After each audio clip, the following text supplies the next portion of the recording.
Sometimes you have to see to believe and witness history as it unfolds. When the news is breaking, watch with the newsroom of The Washington Post. We explain what's happening and why it matters. Thank you for choosing to watch the headlines as they're being written by our journalists. You can subscribe with a special offer at washingtonpost.com/watch. Subscribing through that link lets everyone here, from the front lines to the control room, know that you care about our continued efforts to inform the public, protect the First Amendment, and foster a healthy democracy. We could not do this without you.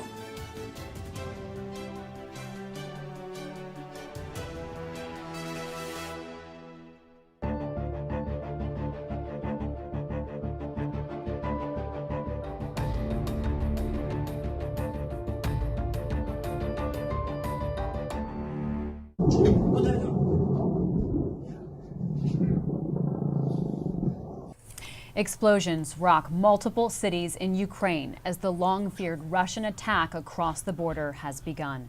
At this hour, there are reports of heavy Russian troop movements and continued fighting. Some Ukrainians are fleeing, others trying to protect themselves in place, and yet others are vowing to fight. This as world condemnation grows of Russian President Vladimir Putin. We are looking now at a live image of downtown Kyiv. It is 7 o'clock there, quiet for the moment in this location. Expected shortly, President Joe Biden will address the nation, laying out what is next for the American response. The president issued a statement shortly after the attacks began, calling them, quote, unprovoked and unjustified. This is a special report from the newsroom of The Washington Post. I'm Libby Casey. Let's start our broadcast outside the White House with national reporter Hannah Jewell, who has more on what we can expect President Biden to say this afternoon. Hannah? Well, Libby, we're expecting to hear from President Biden at about 12:30 Eastern Time, barring any delays. And in that statement, we should expect to hear more details about further sanctions against Russia in light of the attack on Ukraine overnight. Last night, as you said, Biden condemned Russia's actions in a statement, saying that Russia alone is responsible for the death and destruction this attack will bring, and the United States and our allies and partners will respond in a united and decisive way. The world will hold Russia accountable. And so this morning, the president convened a meeting of the National Security Council in the Situation Room to discuss further sanctions and the latest developments in Ukraine. He has also spoken overnight with President Zelensky of Ukraine. That was when Biden called the military actions unprovoked and unjustified. And he's also met virtually this morning with the Group of Seven. That is Canada, France, Germany, Italy, Japan, the UK, and the EU, meeting to discuss to coordinate further sanctions. Biden has, of course, vowed consequences for Russia, but has also promised to keep U.S. troops out of Ukraine, which is, of course, not a NATO member. Rather, we can expect an escalation in the sort of economic sanctions we began to hear about this week, targeting oligarchs, Russian banks, trade, and the Russian energy sector. And we can also expect to hear from Biden about what this might mean for Americans on the domestic front amid rising energy costs, amid a tumbling stock market this morning, Libby. And so we can definitely expect to hear Biden talk to Americans about what war in Europe might mean for them. Hannah Jewell live outside the White House. Thank you. Let's go now to Rhonda Colvin, who's here in the newsroom. Rhonda, we'll talk about what's happening on the ground in Ukraine in just a few minutes. But first, let's go to you for more on what the reaction has been here in the United States among leaders in Congress, as well as the public at large. Yeah, well, as you know, Congress is out right now for President's Day week recess. But last night, as soon as some of these images and the reports started coming out of Ukraine that an attack had happened, I started checking my email and seeing that there were members of the Senate and the House who had readied their official statements. They were giving a lot of response late last night and early this morning as well. And, you know, I've been tracking what members of Congress have been saying about this weeks ago since this situation seemed to escalate. And it started off with tepid responses that Congress would support Ukraine and that they were calling on sanctions. We know before they left town, they attempted to develop a sanctions package in the Senate. It failed. But last night, I was really startled by some of the bold words that members of the Senate and House were using in their statements. For instance, Mark Warner, who is the senator from Virginia, he also heads the Senate Intel Committee. In his statement last night, he said, "What is happening in Ukraine is a tragedy not only for Ukraine, but for the Russian people as well. They will pay a steep cost for Putin's reckless ambition in blood and in economic harm. Senator Menendez of New Jersey, he chairs the Foreign Relations Committee in the Senate. Of course, that was Joe Biden's old position there in the Senate. He said, "I am committed to ensuring that the United States upholds our responsibility to exact maximum cost on Putin." So there are a lot of bold words being said. It appears that members of the Senate and the House, they are backing the president right now. You're not seeing too many divisive statements. Many folks on the Hill are standing behind the president in a bipartisan fashion. You'll also remember last week, before they left, members of the Senate, in a bipartisan way, put out a statement saying that they will stand behind the president and they will stand behind the people of Ukraine. So I suspect when they come back to town on Monday, this is going to be a core issue for the Hill to handle. But right now they're looking toward Biden to discuss these further sanctions that we're expecting to hear about, or further response from the White House. All right, thanks, Rhonda. Let's go to James Homan to talk more about what's happening on the ground and what we know about these Russian attacks into Ukraine. James. Well, Libby, it's the scenario that the Ukrainians feared the most. What we are seeing is a pincer movement with Russian forces moving on Ukraine, attacking Ukraine from the east, from the south, and from the north. Russian forces, there are about 200,000 Russian troops surrounding Ukraine. You have the whole country facing missile strikes, and we can zoom in to see where there have been confirmed missile strikes to go to. We have a graphic here, really across the country. As far west as Lviv, which is where the U.S. Embassy evacuated from Kyiv to Lviv. This is the Poland border right over here. But you're seeing strikes across the country. Right here, this is the capital of Kyiv. It's a city of nearly 4 million people, and you're seeing explosions there. I was just talking to a member of the Senate Intelligence Committee who's been briefed by the intelligence community. He says there's a battle for the airport that is ongoing here right outside the capital. Russians are flying in airborne troops. This is the sack of the capital that had been feared, the attack that the Ukrainians had hoped could be avoided. And up here, you'll notice that there are some strikes. This is Belarus and Russia. This is Chernobyl, the site of the 1986 nuclear plant meltdown that has left the area unoccupied and uninhabitable. There are reports from the Ukrainians that Russian forces have moved into Chernobyl. It's essentially a large area. There's not a population center, so that they can come toward the capital. This is an area where they're not launching a lot of missile strikes because there's a lot of nuclear material. They don't want to break up, but it does suggest that the Russians are attacking Kyiv proper. And up here are the Pinsk marshes, which are still frozen over. In the next few weeks, they'll start to thaw. And we're hearing reports from our own folks who are on the ground and in country in the region that Russian military vehicles are moving toward Ukraine from there. And here in Kharkiv, Libby, this is the second largest city in Ukraine. There's 1.5 million people there. Our reporter on the ground started hearing shelling last night. There are reports of lots of Russian military vehicles coming across the border toward Kharkiv. This is the eastern part of the country. This is the Donetsk and the Luhansk regions, which Vladimir Putin earlier this week recognized as independent sovereign countries. Here is Crimea, which Putin annexed in 2014 and has mobilized quite a lot of Russian troops who can come into the country this way. So this is the full pincer movement, the full attack that President Zelensky had feared the most.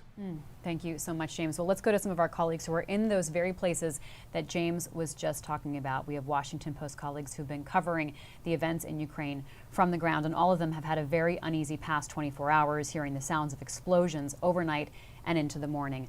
One of those people is video journalist Whitney Shefty. She's been based out of Kyiv for over a month. Whitney, it's so good to see you. First of all, let's start out with what's happening right now. It is now dark there, 7 p.m.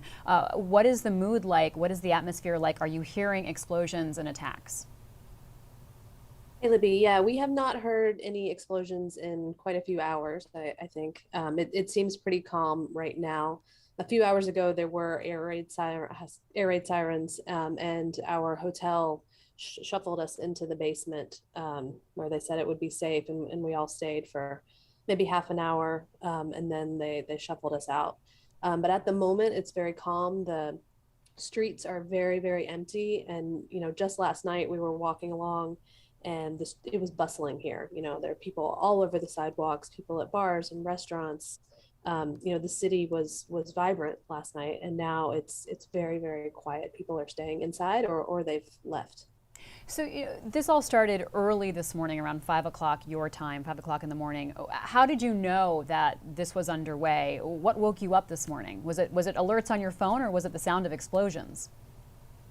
Yeah, so a colleague actually heard some of the sounds of the explosion. She heard, I think, 5 or 6 booms in the distance, and she had the hotel call my room. She's in the hotel as well, but she, called down to the front desk and had them call and wake me up. So I got up pretty quickly, got dressed, because you never know if you're just going to have to leave or what the situation is, and made sure my bags were ready. And then pretty soon I started to hear some of these as well. And it was far enough away that it didn't feel like we were in immediate danger, but we could clearly hear that there were explosions happening. Whitney, what did you see and hear when you were out today? You've been reporting from Ukraine for over a month now. You've been talking to people all along. What was the sense of Ukrainians today?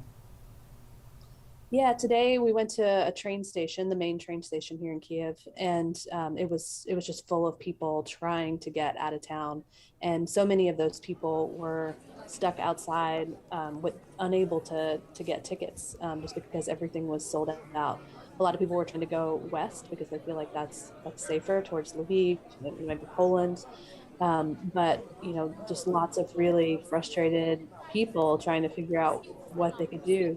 I talked to one woman who had been at the airport, and she had just come from Germany and was on a layover. And all of a sudden, here's an announcement that they have to run, that they were told that the airport was being attacked, and were shuffled out of there really, really quickly. And she described this very harrowing, terrifying experience. And then there she was at the train station, unable to get back home. So I think it's been a really tough day for a lot of folks who are just trying to find safe harbor. All right, Whitney Shefty, thank you so much joining us live from Kyiv. Please stay safe, and thanks for all your reporting. Let's go to another one of our colleagues who is on the ground. This is Isabel Krashudian. She's in Kharkiv, which we heard James talking about just a moment ago. That's in the eastern part of the country. Isabel, thank you so much for joining us. First of all, tell us what's happening where you are. What's been happening today? Yeah, so much like my colleagues in Kyiv, we were heard the booms right after Putin's kind of speech at 6 a.m. Moscow time, 5 a.m. Kharkiv time. There'd been a lot of chatter overnight that this could be the night. So I was actually already awake when I saw an alert that Putin was going to be speaking. It felt like a lot of people, on social media, a lot of Ukrainians were also awake, that there was this sinking feeling of not being able to go to sleep because you were waiting for something to happen. And as soon as he kind of finishes his speech, you just start to hear the explosions. But as much as, maybe we as journalists were expecting that, and kind of had thought that this could happen for, over a month now, the amazing thing to me was, walking around Kharkiv this morning, a lot of people were asking me what just happened, like what's going on. And I had to tell them that, this was an attack by Russia. You saw a lot of long gas lines, a lot of people waiting in line at the ATM, going to the grocery store. I mean, people were just not prepared because they were either told by their government not to panic, or they just didn't believe that this was ever really going to come to fruition. Isabel, there was a messaging from the Ukrainian president, a messaging that really seemed to try to calm anxiety, tamp down expectations, but it was very different from what you're talking about. We were hearing from intelligence agencies around the world, frankly, also from the president of the United States. So how are people interpreting the Ukrainian president's leadership right now, and how powerful or potent is his messaging at this moment? Yeah, I don't think people have started to kind of wrap their minds around that yet. I mean, a lot of people, we talked to were just shocked. They were just worried about what they were going to do next. Some of this because of kind of the scale of this attack and that's coming from multiple directions. It's not like you can evacuate Kharkiv and go to Kyiv for safety. Because Kyiv's under attack too. So, people are just confused about where they go, where to shelter. We did talk to a few people who said, the government is just not giving us any information. But the lack of preparation was really shocking to me because this is something that, a lot of people in the West were screaming about for a very long time. And you kind of saw it, starting to happen here, even over, the past week. Kharkiv is, only 25 miles from the Russian border. This should be a city that had its guard up as much as any. And I remember a couple days ago, we were asking people and they were like, no, I haven't packed an emergency bag. No, I don't have food. And that was just kind of the attitude that, oh, it's not going to happen. We've lived with Russian aggression for 8 years since Putin seized Crimea, and we just don't believe this will really happen. And one woman today said, for a country that calls itself a brotherly nation of Ukraine, this felt like a betrayal. Isabel, a big question about just how much Ukrainians will fight back and defend their country, especially where you are in the East. Do you have a sense of, how motivated people are to fight back or to resist? Yeah, definitely. I mean, in the East, especially, that is where the Ukrainian military is posted. They have a lot of pride. They've been saying for a while that we're not the same Ukrainian military, that was caught unaware, was caught unprepared in 2014. We've improved. We've had help from, the US and other NATO countries as far as being armed. But then across the country, and including here in the East, you have something called the territorial defense, which is just, normal civilians who signed up, grandmas even, mothers, fathers, IT workers, who went through these trainings on weekends and learn how to use a firearm and kind of go through the practices of, I guess, defending your country. And then Zelensky said today they're going to kind of open the armories and, let people arm themselves. I think that could, create a little bit of a messy situation if you're encountering, Russian troops, obviously on the streets, but there is expected to be an insurgency here. This isn't the same Eastern Ukraine that, in 2014, there were a lot of pro-Russian and separatist sentiments. Now it is a lot of people who have a lot of resentment for Russia and are really, really angry about what's going on. Isabel Karshudian, thank you so much for joining us live from Kharkiv. Please stay safe, and thank you for all your reporting. Thank you.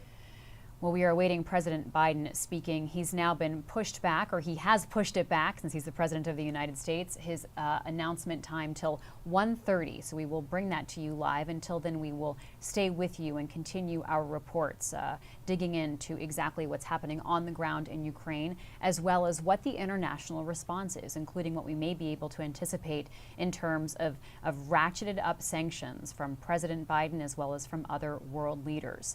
Let's go now to Missy Ryan, who covers diplomacy and national security for the Post. And Missy, you've been following every part of this story. So let's just start with this first of all. You have reported that there is a grave warning, and it's hard to talk about this right after talking to our colleagues who are in Ukraine. There is a grave warning that thousands of people could die in this process, depending on how aggressive Vladimir Putin and the Russian troops are. Give us some sense of this scale.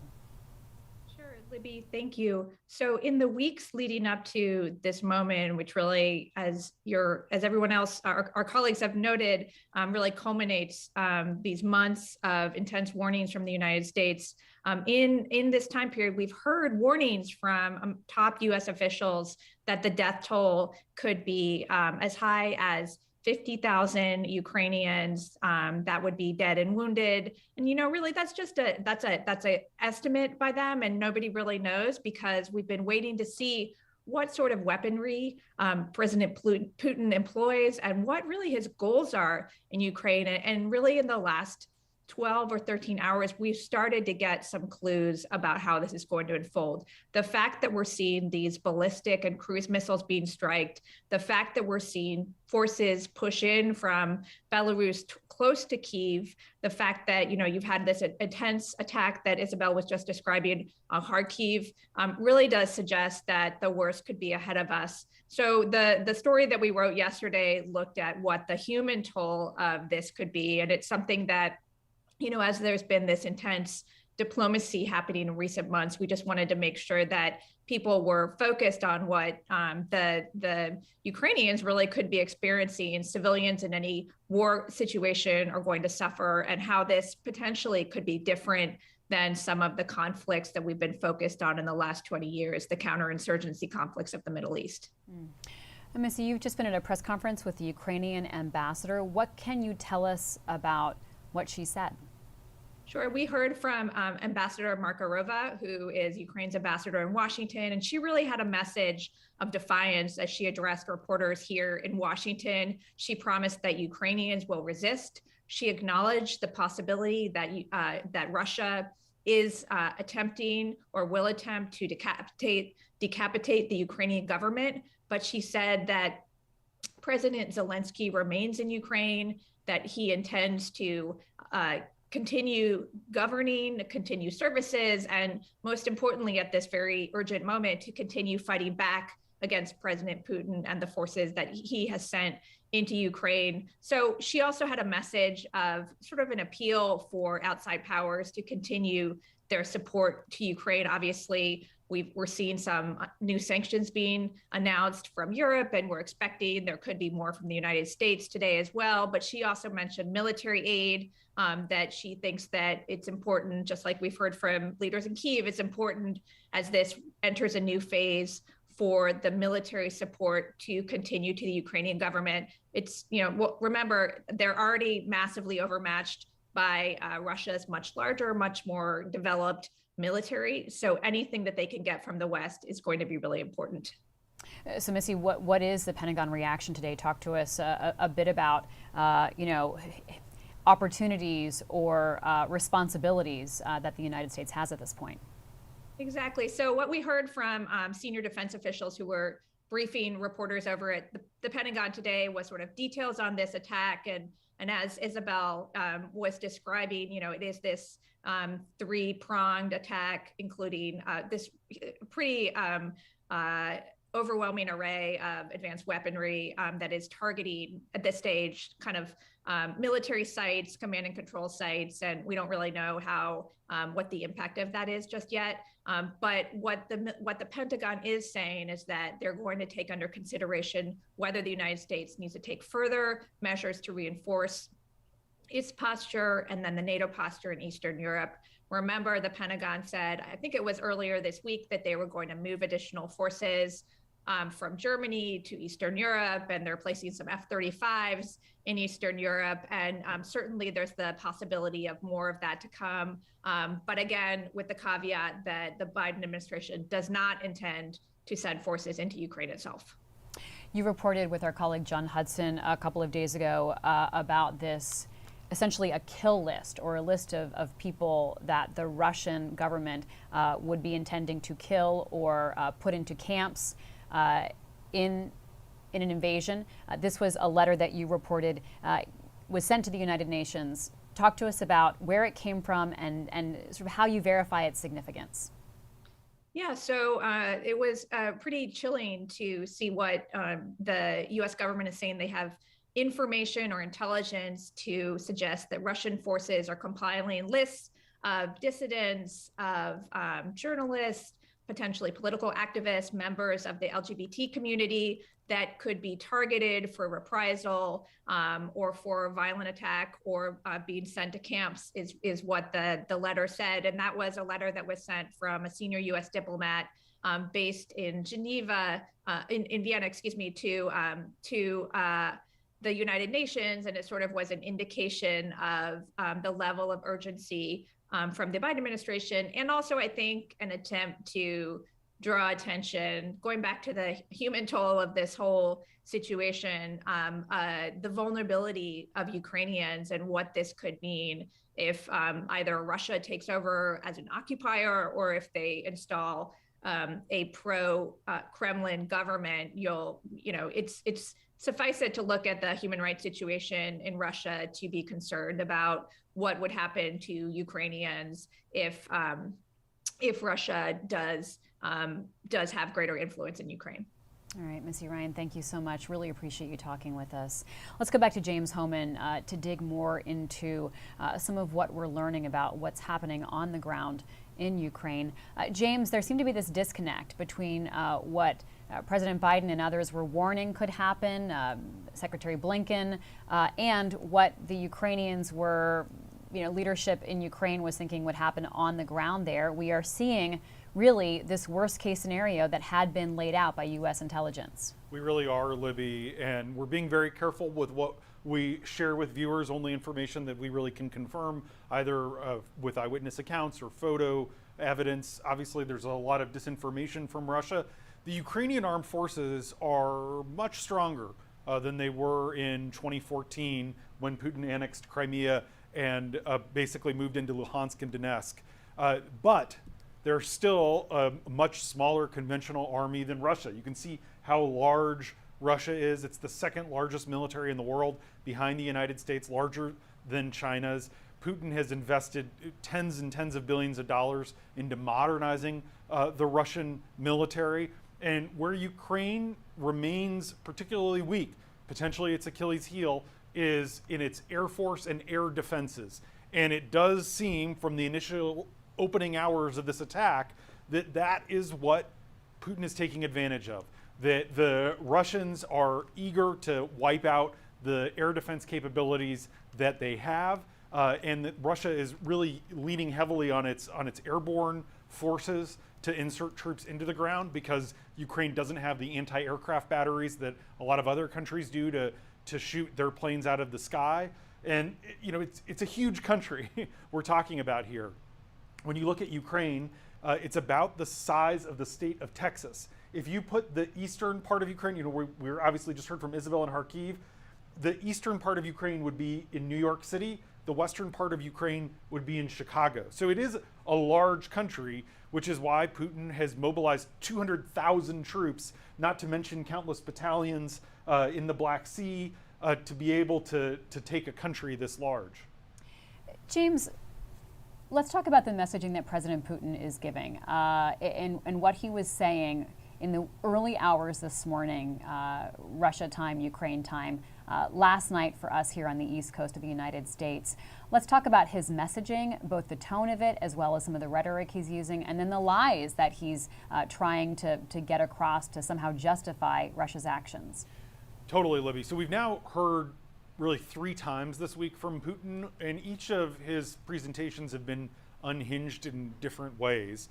We first heard from him on Monday, then there was this meeting that he had with his National Security Council where he basically pretended like it was an open question about whether they were going to move in. And then there was this speech that was delivered at 5:45 a.m. Moscow time, and it really was really striking. Putin kind of went from being really subdued to being really angry, and basically in this declaration of war, Putin reiterated this argument that Ukraine isn't a real country, that it doesn't have a right to exist, that it belongs in the Russian Empire. And it's a pretty startling statement. Putin has said it before. Last July, he penned a 5,000-word essay that basically said Ukraine isn't a real country, and Nikita Khrushchev was wrong to recognize it, and that Mikhail Gorbachev was wrong to allow Ukraine to have an independence referendum in 1991. And essentially what Putin is saying is that Ukraine belongs to Russia. So when you hear Russian propaganda say they have no intention of occupying the country, they're saying that because they believe that Ukraine is part of Russia. It's a preposterous claim. It really has little to no historic merit, but that is the argument that they're making. And when you make that argument, Libby, it becomes especially scary for the a dozen other countries that were part of the Soviet Union that were independent republics, including the Baltic states, which are right here, Estonia, Latvia, and Lithuania. The same arguments Putin is making to say that Ukraine should be part of Russia would also apply to these countries. Those three countries, much smaller than Ukraine, but they are members of NATO. So the United States would have a treaty obligation to defend them if they were attacked. James, what are you going to be watching in the next 24 hours? Night has fallen in Ukraine. Talk to us about sort of concerns as well as sort of areas to focus on. Well, we're going to continue to watch where the missile strikes are happening. I mentioned a few minutes ago, Libby, that the Russians do seem to be trying to get control of the airfields, which makes sense. I'm watching the southern coast of Ukraine really closely. They already control Crimea. Putin may try to get full control of the southern coast of Ukraine. If he does that, Ukraine essentially becomes a landlocked country. You see down here the port of Odessa, a famous historic city, but this is a vital, vital port because this is actually an incredibly rich area of soil, lots of fertile land, and it's the biggest shipping port for wheat in the world. A lot of the world's wheat comes through the Odessa port. Putin already controls all of this land. He already controls Crimea. He has dozens of submarines and destroyers here in the Black Sea. And so you could see an airborne assault on Odessa. And if they seized control of the port and the airport, essentially they control southern Ukraine, and then they could move forces up further. We've seen a lot of movement in the east and in the north. Obviously, Kyiv is the biggest prize. But this is the area that I'm watching to see if there's any movement. Also, the Pinsk marshes up here. Russia announced that they were doing these 10-day military exercises with Belarus. Those were supposed to end over the weekend. Then they announced that they were extending them. They've moved a lot of Iskander-2 ballistic missiles that are all along here, in which they could really launch a lot of strikes. This is the part of the country that is more aligned toward Europe, but this could allow them to bring forces on both sides of Kyiv. See here, this waterway, it's the Dnieper River. It's really the dividing line between eastern and western Ukraine. And it's a pretty big river. On the western side of the river is where the parliament is. It's where Zelensky's offices are. And a lot of the population of the city's on the eastern edge. So we're going to be watching really carefully to see how and to what extent Russia encircles Kyiv for what President Biden has said is a potential sack of this city, again, of nearly 4 million people. For context, the DC metro area is only around 5.5 million people. So major undertaking, but those are the areas that I'm watching in the coming hours. And the Russian military has the ability to continue to maneuver and to operate at night. They can use the ballistic missiles to really weaken a lot of the Ukrainian ground forces so that during the daylight hours, some of their regular infantry can move in advance on the country.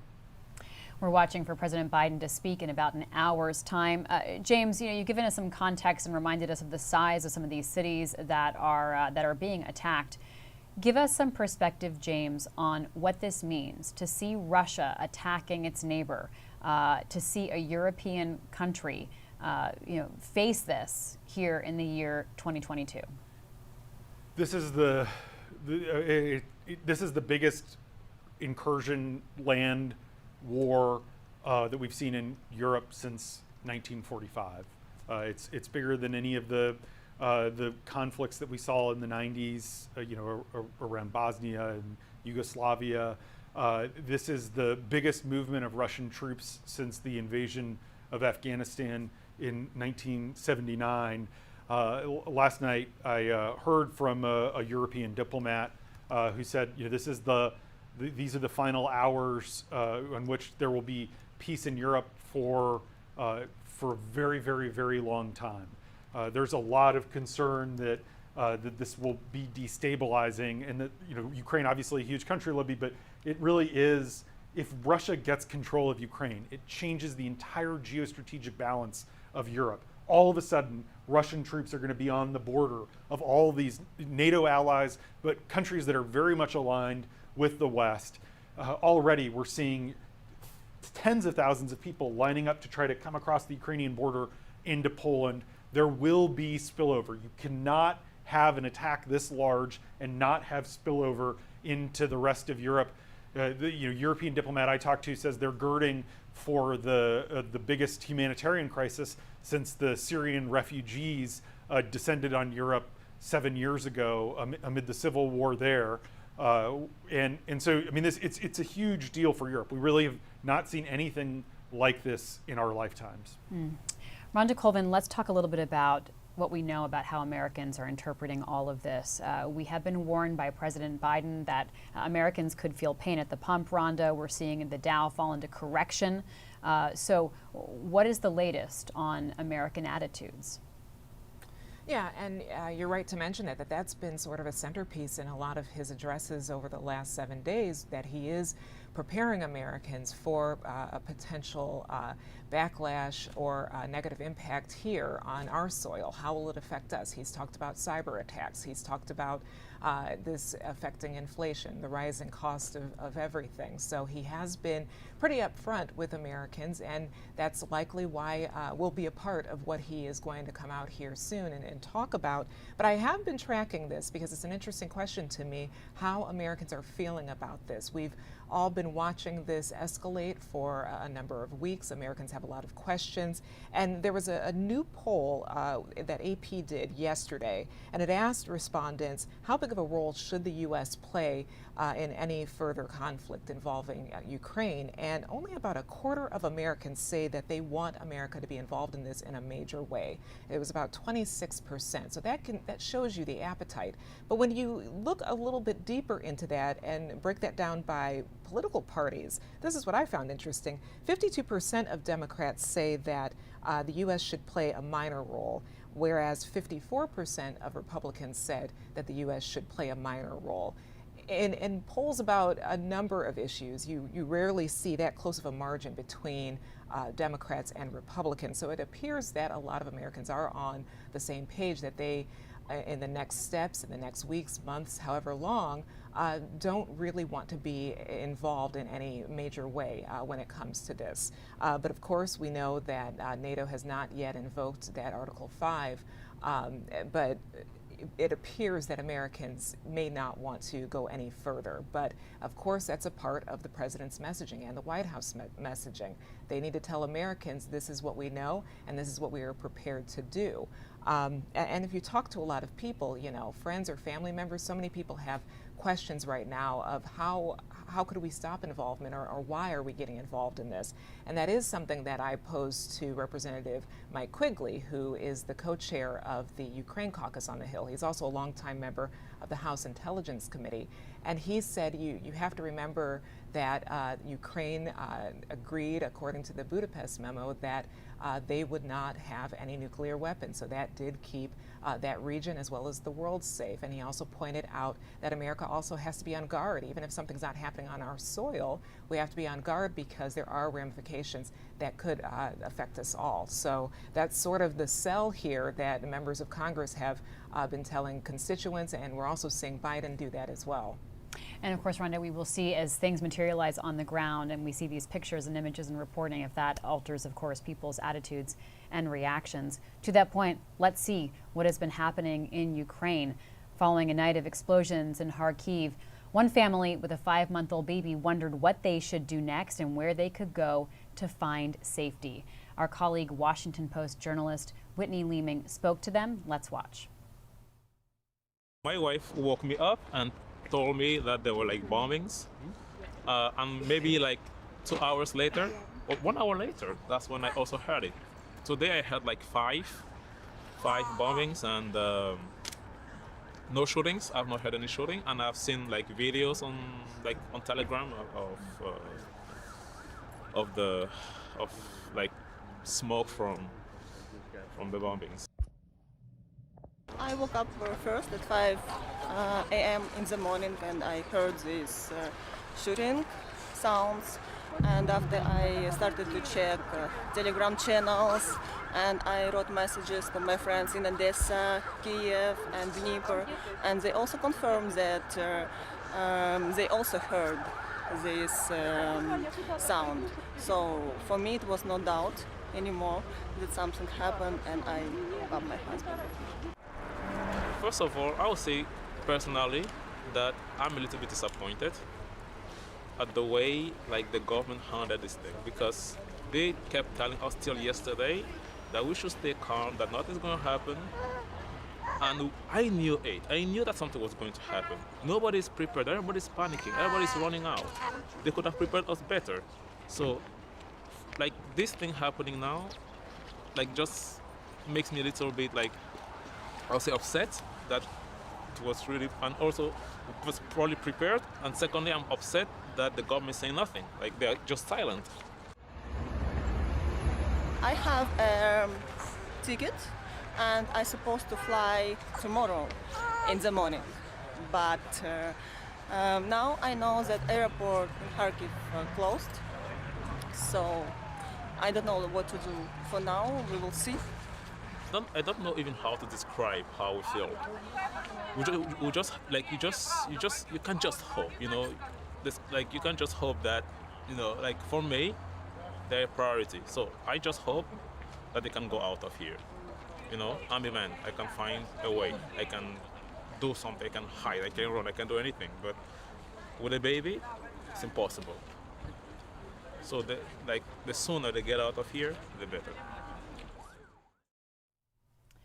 Video recorded by our colleague Whitney Leeming, who is there in Ukraine, giving us a sense of what people there are wrestling with.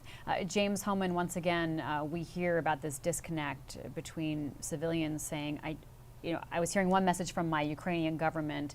I was hearing another message perhaps on social media or generally, and now I'm coping with a very abrasive and frightening reality on the ground. Yeah, Libby, and it's so good to see that reporting, painful to watch because it is a reminder of the human consequences. We're talking about a country of nearly 40 million people who are in a similar boat. This is a much larger country than Afghanistan, where there was obviously so much trauma last August. And one of the things that we are seeing, and we're hearing from the Pentagon and intelligence community and anecdotally from reports on the ground, is continuing Russian cyber attacks. There are these denial of service attacks that have shut down a lot of ATMs in the country. So people are lining up to pull out cash from their ATM because the banks are closed, but the ATMs aren't working. The Russians are cyber attacking a lot of Ukrainian government websites where people might go for services or different paperwork and shutting them down. They're pumping a lot of disinformation into what the Russians call the information space, really conducting information warfare. And so all of that puts couples like the one we just saw in a much more precarious, much more scary place. And we are seeing reports from the Ukrainian Interior Ministry that Ukrainian military aircraft have been shot down. We're seeing a lot of images of downed Ukrainian helicopters and planes. And so, certainly it's not safe right now to fly any kind of commercial aircraft in Ukraine. And in fact, there's a tragic history in recent years of the Russian-provided missiles being used by the separatists to shoot down a commercial airliner in eastern Ukraine. So it's incredibly scary, and it means that the only real way out of Ukraine right now is via the roads. And there's kind of this fog of war. There's so much uncertainty, and a lot of Ukrainians do feel sort of burned. Now, from the perspective of President Volodymyr Zelensky and the Ukrainian leadership, who spent months downplaying the threat and angrily complaining that the US government was saying that an invasion was looming, they didn't want to see people fleeing the country. They didn't want to see a run on the banks. Or the currency collapse or foreign investment dry up. And so they gave people false assurances that everything was going to be okay. And they continued to do that through recent days. And sadly, it's sort of what we saw in Afghanistan last summer too, where Ashraf Ghani, the Afghan president, kept saying that the capital of Kabul was going to be fine. And then all of a sudden he fled and everyone else was left holding the bag. And something similar is happening in Ukraine. Ultimately, it's a challenge for the Ukrainian leadership because they're going to try to be communicating with their population after spending weeks and weeks telling them that things were going to be okay. Let's go back now to national reporter Hannah Jewell for an update on the president's expected remarks. Hannah. Hi, Libby. So we are still waiting to hear from President Biden about what new sanctions the U.S. may bring against Russia in coordination with American allies. The president has been on the phone today with members of the G7, with President Zelensky, with others, meeting with its national security team. And we're waiting now to hear from him about 1:30 p.m. Eastern Time, about an hour later. We don't know the cause for that delay. But in the meantime, I have been actually messaging with a friend of mine who is Ukrainian. She's currently living in Germany, but her whole family is in Ukraine. And I asked her what she thought that Americans might not understand about what it's like to be Ukrainian right now. She said, she expressed to me her bitterness about at the time of the dissolution of the Soviet Union, Ukraine, actually, the territory that became Ukraine, was home to the third largest nuclear stockpile in the world, and they gave up those nuclear weapons in exchange for guarantees of protection. And she told me, our guarantors lied to us, did not help us to maintain our sovereignty and territorial integrity. Ukrainians feel lied to and betrayed. All these grand words about democracy are worth nothing if a big player, as in Russia, is from the other side and raw resources are not at stake. She talked to me about how there's a lot of this bitterness on the ground, that there have not been, as she's thought it, kept promises of protection for Ukrainian sovereignty. We're still waiting to hear about this next level, more intense sanctions that have been promised all along. Now going to hear about that probably at 1:30 p.m. from the president.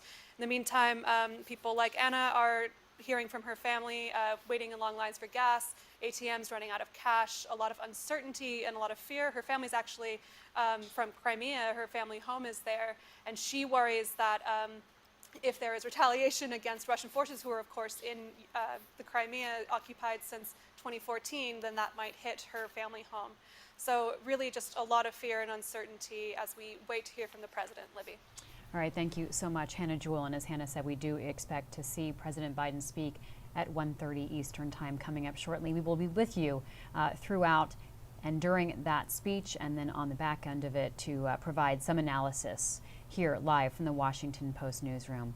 Let's bring in national political correspondent Olivier Knox to this conversation. You know, Olivier, Hannah gave us some important history and context there. Concessions that Ukraine had made, and there is the question of sort of how does the rest of the world hold its commitments to Ukraine, even though it's not a NATO nation. Talk to us about the relationship between NATO and Ukraine at this moment.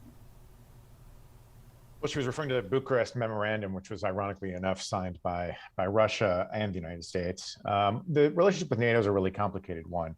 Ukraine has been pushing for NATO membership for years and years, and they are technically on something called a membership action plan. So if they meet certain conditions, they would be considered for NATO membership somewhere down the line. Except that now Vladimir Putin has basically imposed a Russian veto on that, because it's unthinkable that Ukraine would be invited to join NATO with its borders in dispute and an occupying force there. And so if you've been listening to the President of the United States for the past weeks, and people on this live stream probably have been, you've heard one consistent refrain, which is that he is beefing up the American presence in NATO countries, but that he will not send American troops to fight Russia in Ukraine. And that's a very important distinction. You know, I want to bring Rhonda into the conversation, James, and then get back to you, Olivier. You know, Rhonda, you were breaking down some of the latest poll numbers for us. I want you to share with us, Rhonda, what stood out the most to you, because Olivier wrote about this in his Daily 202 today. So what stands out the most to you in terms of how Americans are interpreting and digesting what the role of the United States should be? Yeah, it's that first question to the people who were polled, and it's how big of a role do you think the United States should play in this? And it was only 26% of Americans felt that that the U.S. should be involved in this in a major way. So that really gives you some insight on how Americans feel right now. And of course, that question was also broken down and asked among those who are following this closely and those who are not following it as closely. Those who are following this issue closely, whether by media reports or understanding the history of Ukraine and Russia, they believe that the United States should be involved in this in a major way at a higher margin. But it's really that quarter of Americans saying that they really don't want a major role in this.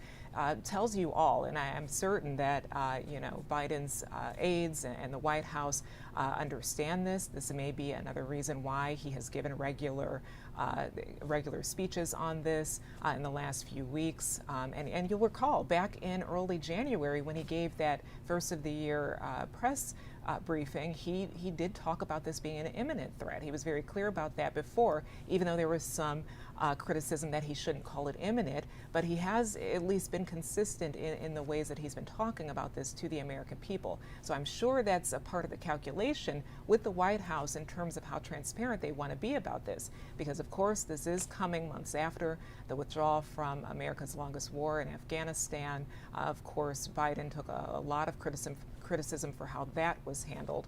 So I'm sure that was top of mind as well too. But again, that statistic kind of tells you all. 26% of Americans say we should not have a major role. So that shows the White House has some work to do when trying to educate and convince Americans that if we play a bigger role, this is why. Olivier, let's go to you for more on that, because you wrote in the Daily 202 about this today, and what kind of a lift the White House and President Biden have to do now, especially, as Rhonda mentioned, coming off the heels of Afghanistan.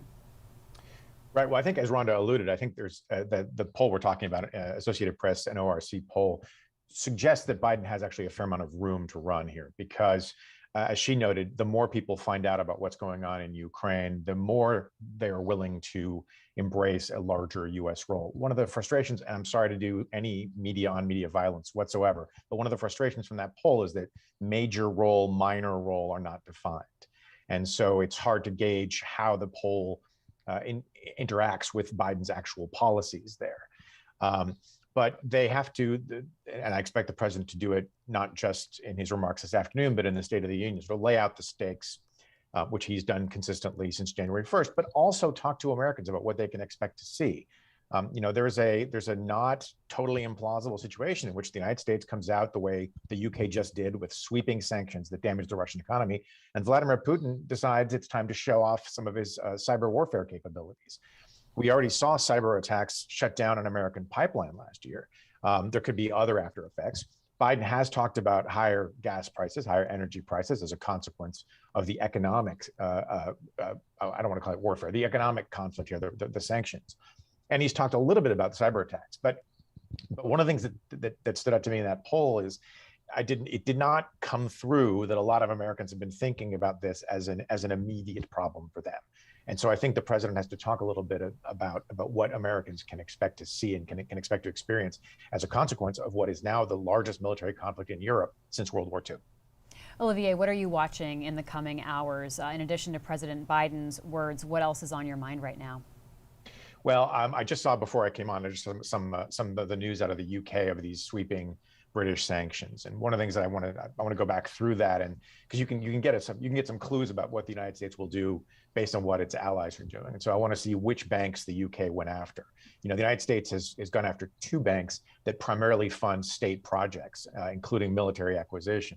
But it has left alone a lot of the largest banks in Russia. So one of the things I want to see is after those smaller banks, is the United States going after the kinds of financial institutions that, if they are hit, ordinary Russians, so to speak, will also feel some of the pain.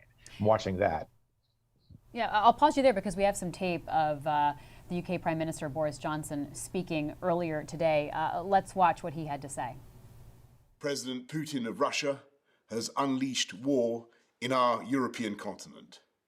He's attacked a friendly country without any provocation and without any credible excuse. Today, in concert with our allies, we will agree a massive package of economic sanctions designed in time to hobble the Russian economy. And to that end, we must also collectively cease the dependence on Russian oil and gas that for too long has given Putin his grip on Western politics. Olivier Knox, how important is it that countries sort of work together in unity here in responding to Russia, not just European countries, not just the United States, but other countries as well? Right. One of the terms you're going to hear in the coming weeks is backfill, and it refers to countries that don't agree to go along with sanctions proposed or enforced by the United States, and therefore their businesses, their financial entities backfill. They come in and they take the role of what the role that American institutions would have played. I think it's very important. The united front that we're seeing here is very significant, especially since a number of the countries in Europe are heavily, and I mean heavily, dependent on Russian energy exports. So they stand to take a real hit. That's very important to watch. One other thing I want to mention. We've seen some interesting manufacturing of consent on the Russian side. Putin did that remarkable theatrical meeting with his National Security Council where he insisted that they each come out in support of his policies. He then went to the Duma and demanded essentially a vote authorizing him to use the military outside of Russia's borders. Today, he held a similarly theatrical meeting with a number of oligarchs, one of whom very nervously asked him not to do any more damage to the Russian economy. And in the meantime, he has deployed a massive police presence to crack down on even the tiniest anti-war demonstrations in Russia. A lot of people are saying, why would Putin care about these sanctions? Well, he seems to care about 3 people holding an anti-war sign. So whatever else we're seeing, I wouldn't say that he has an ironclad hold on his power. As powerful as he is, he does seem to be concerned about fissures in his support. Let's bring James Homan into the conversation alongside you, Olivier. James, what other countries are you watching in terms of the international response? Well, it is really striking. Even China, whose leader Xi Jinping met with Vladimir Putin during the Olympics, in many ways they've been coming closer together after, well, obviously a lot of tensions, a lot of mistrust still exists. China distancing itself from Russia, going into Ukraine, saying they shouldn't do that, saying they were caught by surprise. So that is pretty striking, especially because if China moves on Taiwan, they're going to want Russian support. And obviously, I think China is watching how the world reacts to Russia going into Ukraine to see what they could get away with vis-a-vis Taiwan and other countries in what they see as their sphere of influence. On the European continent, it is sort of interesting to see which countries want exemptions for which things on sanctions. Belgium wants diamonds and jewelry to be exempted. So does Italy. There are countries with large financial institutions like Germany that don't want to kick Russia out of the SWIFT financial system, which basically lets them be part of the network to make it easy to transfer money around. Just in the last few minutes, Adam Schiff, the Democratic chairman of the House Intelligence Committee, called for kicking Russia out of SWIFT, which would be a huge step that the White House has been pretty resistant to. But Schiff is someone who has quite a lot of juice with the administration, also a lot of influence on Capitol Hill. But places like London and Berlin with large banks are afraid to take that step, fearing that it could hurt their economy. So far, though, the Biden administration has done a pretty good job keeping everyone, at least publicly, in recent days, projecting a united front. The question then is, how far will the president go? Another thing in that same vein, Libby, that I'll be watching with other countries in the U.S. is that there have never been sanctions imposed personally on Vladimir Putin. After the Russians annexed Crimea, after they interfered in the 2016 election, there were a lot of sanctions on Russian oligarchs, members of Russian intelligence, but there have never been sanctions directly on Putin that really hit him personally in the pocketbook, and that might change. There's some resistance to targeting individual leaders for understandable reasons, among other leaders, but this is one of the big open questions as we wait to hear from President Biden. Olivier, we know that President Biden was speaking with G7 leaders and nations earlier today. Japan is the only Asian member of the G7. Talk to us about the role that Japan plays in this in terms of responding. Our colleague Michelle Yeehee Lee has been reporting on just how that response has been and why it's significant. So we are watching the Japanese Prime Minister. We should be watching Japan. We should also be watching Singapore and Taiwan. These are all exporters of tech to Russia, and they could all be corralled by the White House to cease those exports, and that would hamper Russian industry, would hamper Russian military and the like. So it is actually really important to watch. If I could just deviate a tiny bit, one of the countries that's interesting to watch is Saudi Arabia, which has categorically rejected Biden's appeals to boost oil production, sort of as a counter to the disruptions that we're going to see because of this conflict.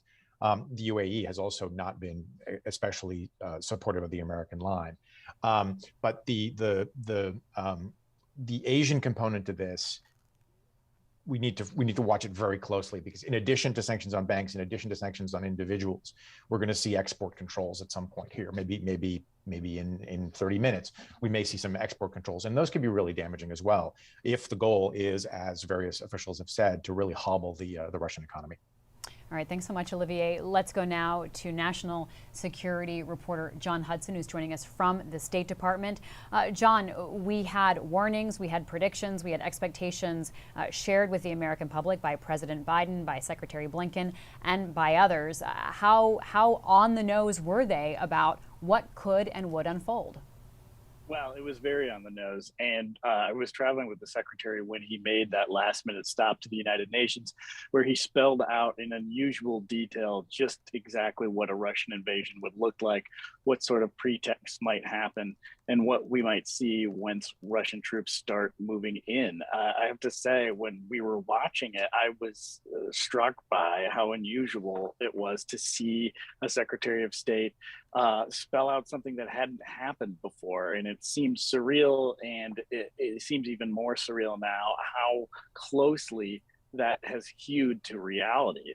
I mean, exactly what they had said was going to forecast, statements from pro-Russian separatists calling for the Russians to help them and support them, false accusations of the Ukrainians triggering military action that allegedly had begun this whole event. We hadn't seen any evidence of that, and now, as we see, Russian planes buzz by Ukrainian cities and explosions and violence happen, it is a remarkable moment in terms of the precision with which this was forecast by U.S. officials. So, John, how much of a sense of coordination are you getting between what's happening at the State Department and what's happening in other countries in Europe? We were talking about Asia just a few minutes ago, some of the Asian leaders. There seems like there's just like so much conversation happening right now on so many levels through so many diplomatic channels. It is. There's a ton of diplomatic discussions going on right now. You had been getting into this discussion with your previous interviewees about the sanctions game. That's huge. How is the Western coordinated response going to be? How hard is it going to hit the Russians? Then the other level is the political response. And that's happening a lot with officials here at the State Department, and then diplomats in the who represent the United States working in New York at the United Nations. I can tell you we had a briefing this morning on how the next steps are going to play out for the United States, and the way that they're going to move this forward is a resolution condemning Russian action at the United Nations that's going to be held up for a vote tomorrow. Now, we have already heard a lot, and I think even casual readers will recall headlines in recent hours about the United States criticizing Russia at the United Nations. What's different about this is that they are going to put forward a resolution. It's not, but previously these were just remarks, and now this is a resolution. So this is a real scramble to see what like-minded nations come behind this resolution that will condemn the Russian military action. Obviously, the familiar allies with the United States are likely to be on board. Britain, France, other European governments like Ireland and Norway also expected to support something along these lines. The big question mark is, what do countries like India and China do? Does China abstain? Does China vote with Russia against this measure? U.S. officials have acknowledged, yes, this resolution is going to be vetoed by the Russians, but their goal is to isolate Russia on the international stage and really embarrass Russia for its actions. And that is really to be seen how well the United States does in brokering deals behind the scenes for getting nations behind them. It is true that Russians' actions themselves are maybe their most the greatest liability that they have. That has caused a number of countries, some that don't even particularly seek to criticize Russia in public, to say some pretty strong words in the last several hours at the United Nations. John, we saw a remarkable split screen last night, really. The UN Security Council was meeting. This was an emergency meeting held at the request of Ukraine. Simultaneously, we were hearing Vladimir Putin, the Russian president, sort of, make this very newsy, but also very frightening speech. And the attack on Ukraine was launched. So what is the role right now of the UN in terms of actually having heft and muscle? You talked about isolating Russia. Are there other vehicles that are seen as ways to do that? I mean, at this point, I think you're right. That split screen was incredible. And I think it also laid bare the limits of the world body that is the United Nations Security Council in brokering and coercing in any sort of way. The reality is when you have a UN Security Council member, a permanent seat, they can veto anything. And so really the only thing that you're going for is naming and shaming. Other than that, it is pretty much just a gab fest. And that's why there was so much frustration as you saw basically, explosions ripping across Ukrainian cities last night. It also came as nations representatives in New York were saying, let's call for de-escalation. Let's stop, war from happening. In fact, military action was already well underway. And as a result, you had members coming back and updating their remarks from saying, let's, not go across the Rubicon, and then saying, actually, it has been crossed, and going from warning and pleas for peace to now basically pleas for ceasefire to stop the violence. And that will probably be the next phase as well. Can the Russians be convinced to slow and stop their assault? I think officials here at the State Department and elsewhere have their doubts that Russia is going to stop until they complete what they view as their mission. John, as we've gotten these anticipated moves, as the State Department and other American leaders have said, here's what we expect Vladimir Putin to do, here's what could come next, here's what could come next, and those things have happened. There's obviously been a lot of work put into planning and trying to make decisions based on what they thought Putin would indeed do. What are the calculations and decisions that have to go now into sanctions in terms of feared retribution by Russia? That, we heard this sort of threat by Vladimir Putin yesterday to the world in reacting, warning the world about how they would react to what Russia was doing in Ukraine. So how much are leaders having to think 5 steps ahead to what Russia would do as a countermeasure? Yeah, I mean, it's interesting because Russia is such a major player when it comes to the military. And there are a lot of questions about what needs to be considered in terms of things they can do that we might not even be anticipating as a result from this. If all of this just stays in Ukraine, then it stays in Ukraine. But remember, Russia has a long, arm. It also has mercenary organizations like the Wagner Group. It's involved in Venezuela. It's also involved in the Sahel and Africa. Are the ripple effects going to be wide? I think that is why Putin sent out such a stiff warning when he began this military intervention, saying, if you get in our way, you are going to be hit harder than you've ever been hit before. And I think that was a signal that he is going to conduct this operation in Ukraine and will lash out ferociously at anybody that gets in his way. Obviously, the sanctions are coming. He anticipated that. He would have had to. There were so much warnings that coming out about that.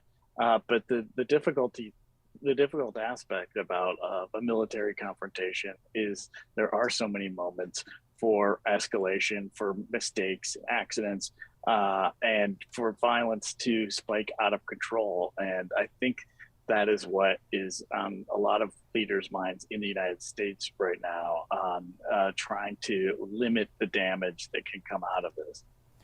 Thank you so much. John Hudson joining us live from the State Department. Really appreciate it, John. And to that end, here's some of the latest reporting from the Washington Post.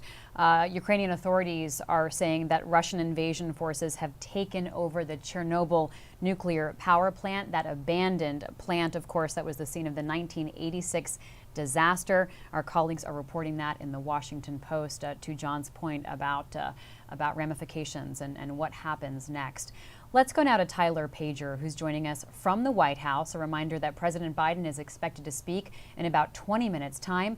Tyler, can you give us a sense of what President Biden has been doing today, what sort of meetings he's been having? We know he's had conversations with the G7. Tell us more. Yeah, so he met this morning with his G7 counterparts where they talked about the latest in Russia and Ukraine, and they've agreed to move forward on what he is calling a, quote, devastating package of sanctions and other economic measures to hold Russia to account.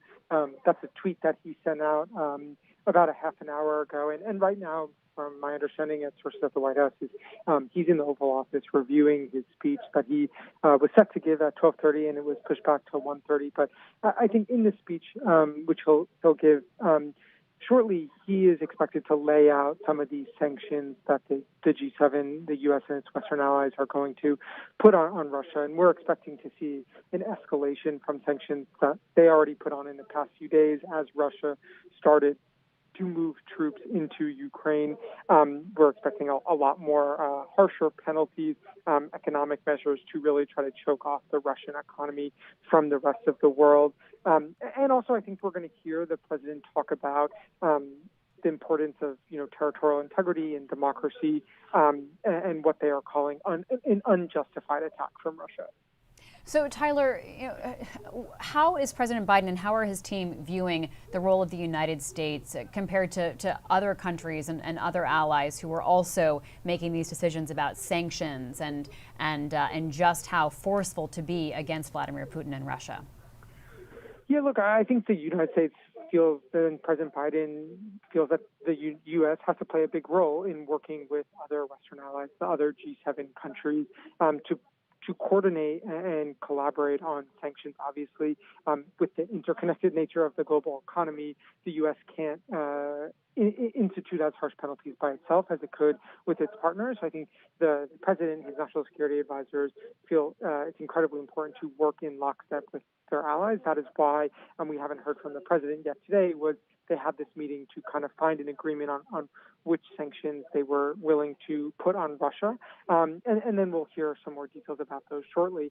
But I think, this is something the president has talked about throughout his time in office, even as a candidate, that he strongly believes in alliances and ran for president in part to rebuild alliances that he said were shattered under the previous president, President Trump. And so I think this is a time where he is showing that he's working with allies to bring together the most unified response to this attack or these attacks. We're hearing from Tyler Pager, who is live at the White House. You're looking at an image on your screen, a live shot from the White House, also a live shot from Kyiv, where it is after 8 o'clock at night.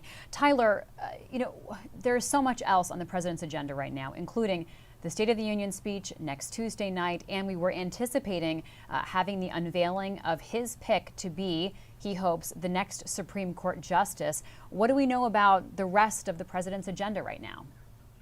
Yeah, look, there's obviously quite a hectic time here at the White House for the president. You just listed off two of the biggest things on his plate right now. Those things, at least for the Supreme Court, I think they are still on track to meet the deadline the president imposed of Monday to nominate the replacement for Stephen Breyer. But, I think all hands are on deck as they respond to the situation in Russia and Ukraine, and that is occupying the most of his time. His schedule was quite light in terms of a public schedule this week.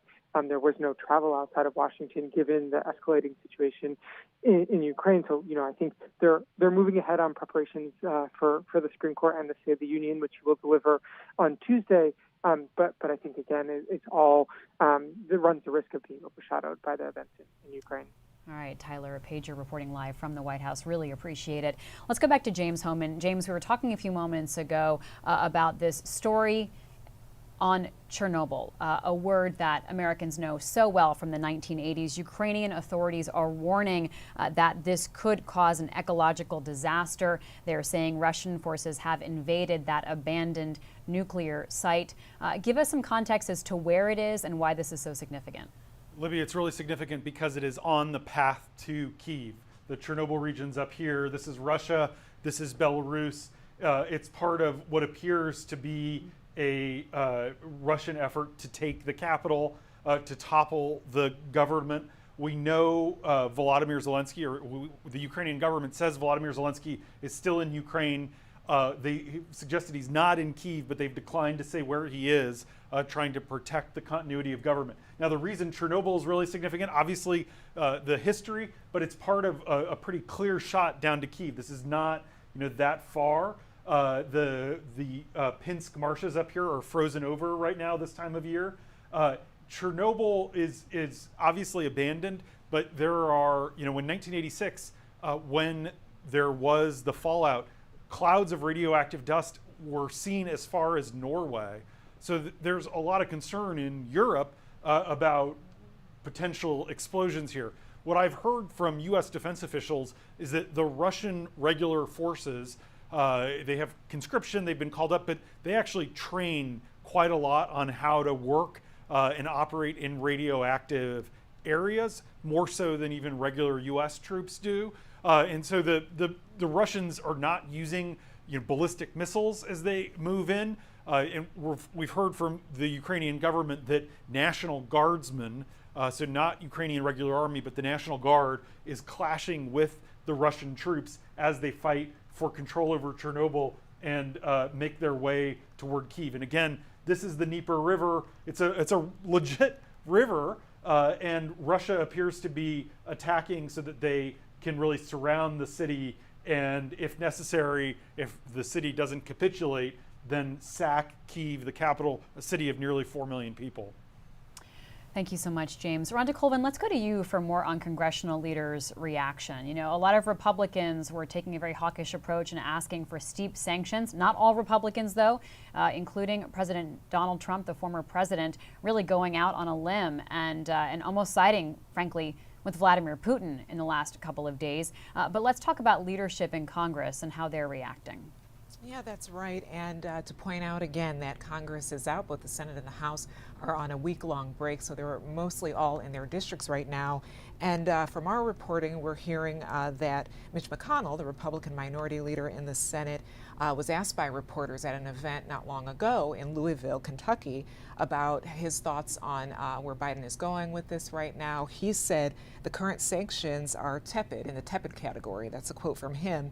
But he did say we are all together at this point. So he's been pretty consistent as the Republican leader in the Senate, saying that they do want to take a bipartisan approach to this, that they believe that there should be tough sanctions. He did say today that he believes that they should be increased and not in this tepid category. He was asked about those comments that the former president Donald Trump made this week, calling Putin a genius or making a genius move in terms of taking some of these territories. And Mitch McConnell said Putin is a bad guy. We need to stop him. So he is not agreeing with the former president on this. And this is something to watch in the weeks and months ahead, how some of the former president's allies and supporters on the Hill, how they're going to treat this. Already we've seen many Republicans stand with the Democrats and saying the same things, that the U.S. needs to support Ukraine, they need to go up against Putin.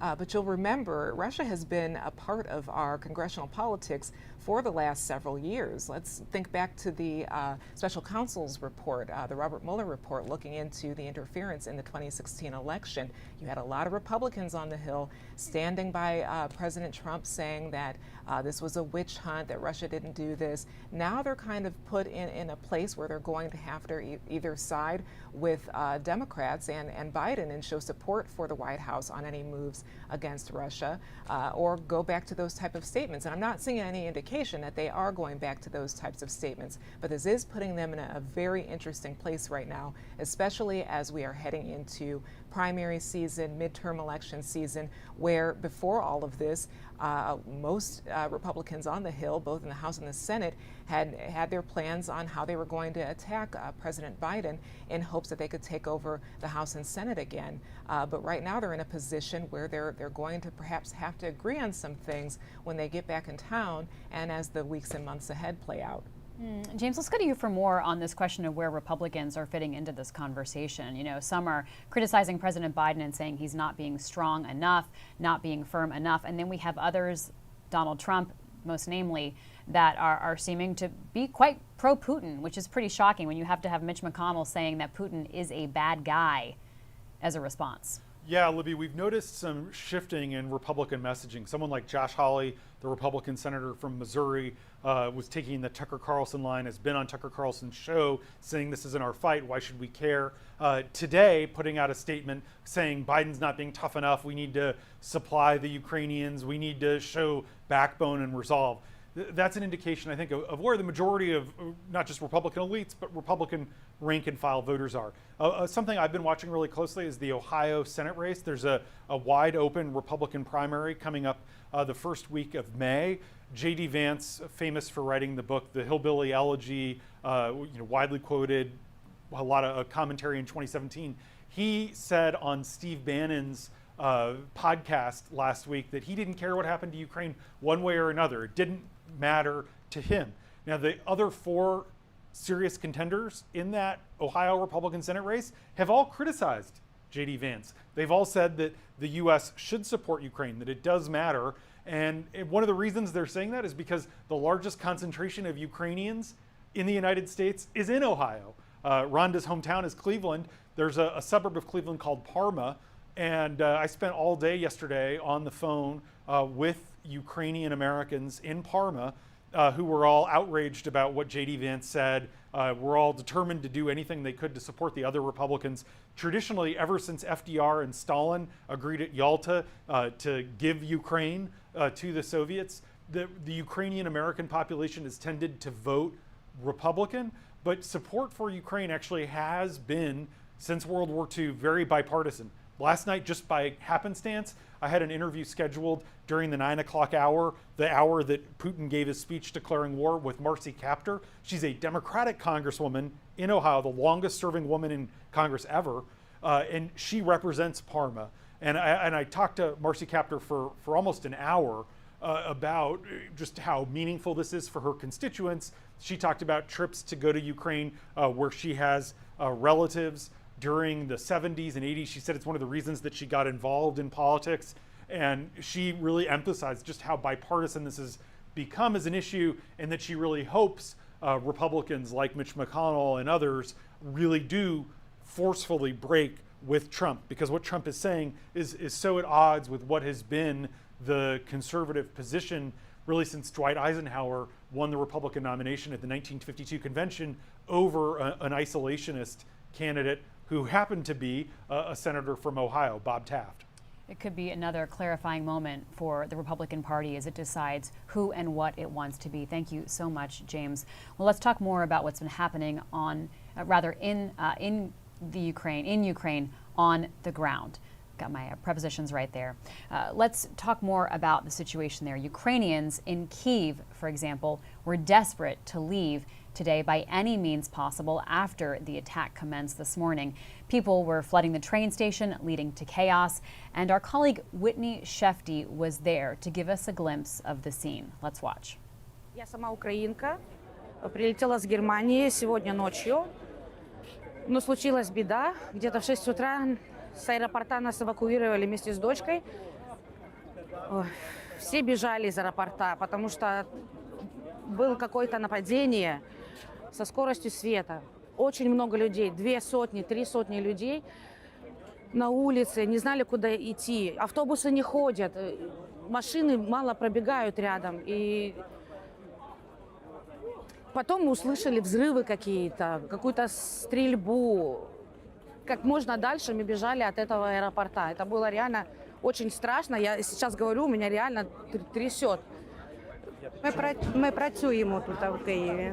Були в хостелі, з дому подзвонили, що на Краснопольській границі стріляють.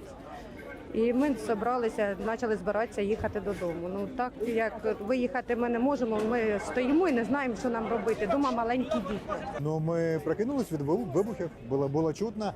Спершу десь 5 вибухів, потім ще декілька, ну не зрозуміло, чи то були. Тому ми злі, але ми прагнемо миру і ну, допоможе нам Бог. Страх, тривога, і дуже переживаємо за дітей, тому що у нас границя дуже близько дома. Потім, коли узнали, что поезда отменяются, много людей выходило отсюда и плакало просто. Потому что все движение, даже украинское внутреннее движение поездов было закрыто. Ну, сегодня как бы мы ожидали этого, понимаете как? Мы ожидали этого, но все равно как бы страшно. У меня вот сейчас муж на 16-м этаже в Броварах, в квартире, понимаете, он инвалид. И без меня он не может выйти.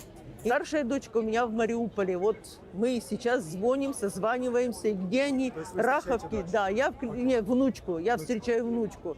И хочу забрать в Бровары, потому что в Мариуполе, если поезда не будет, она не уедет. Я живу на Украине, еду в Кировоград, но на Кировоград вообще нету никаких билетов. Мне приходится ехать в объездную, на Знаменку. У меня был заказан автобус.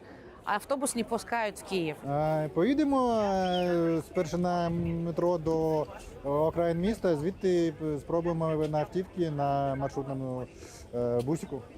Варіантів в нас небагато, ті кішки зроблена на операцію, їх потрібно в тепло, тому...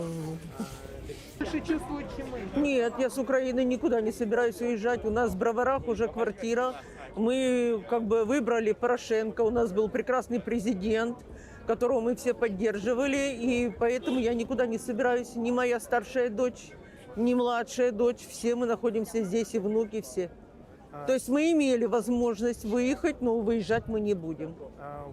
Я заканчивала институт еще в России, и я как бы была военнообязанная. То есть я могу помочь нашим ребятам, ВСУшникам, то есть перевязки, готовить. То есть я к этому готова. У нас под Броварами есть воинская часть, то есть мы созванивались. Если нужна какая-то помощь, мы будем там.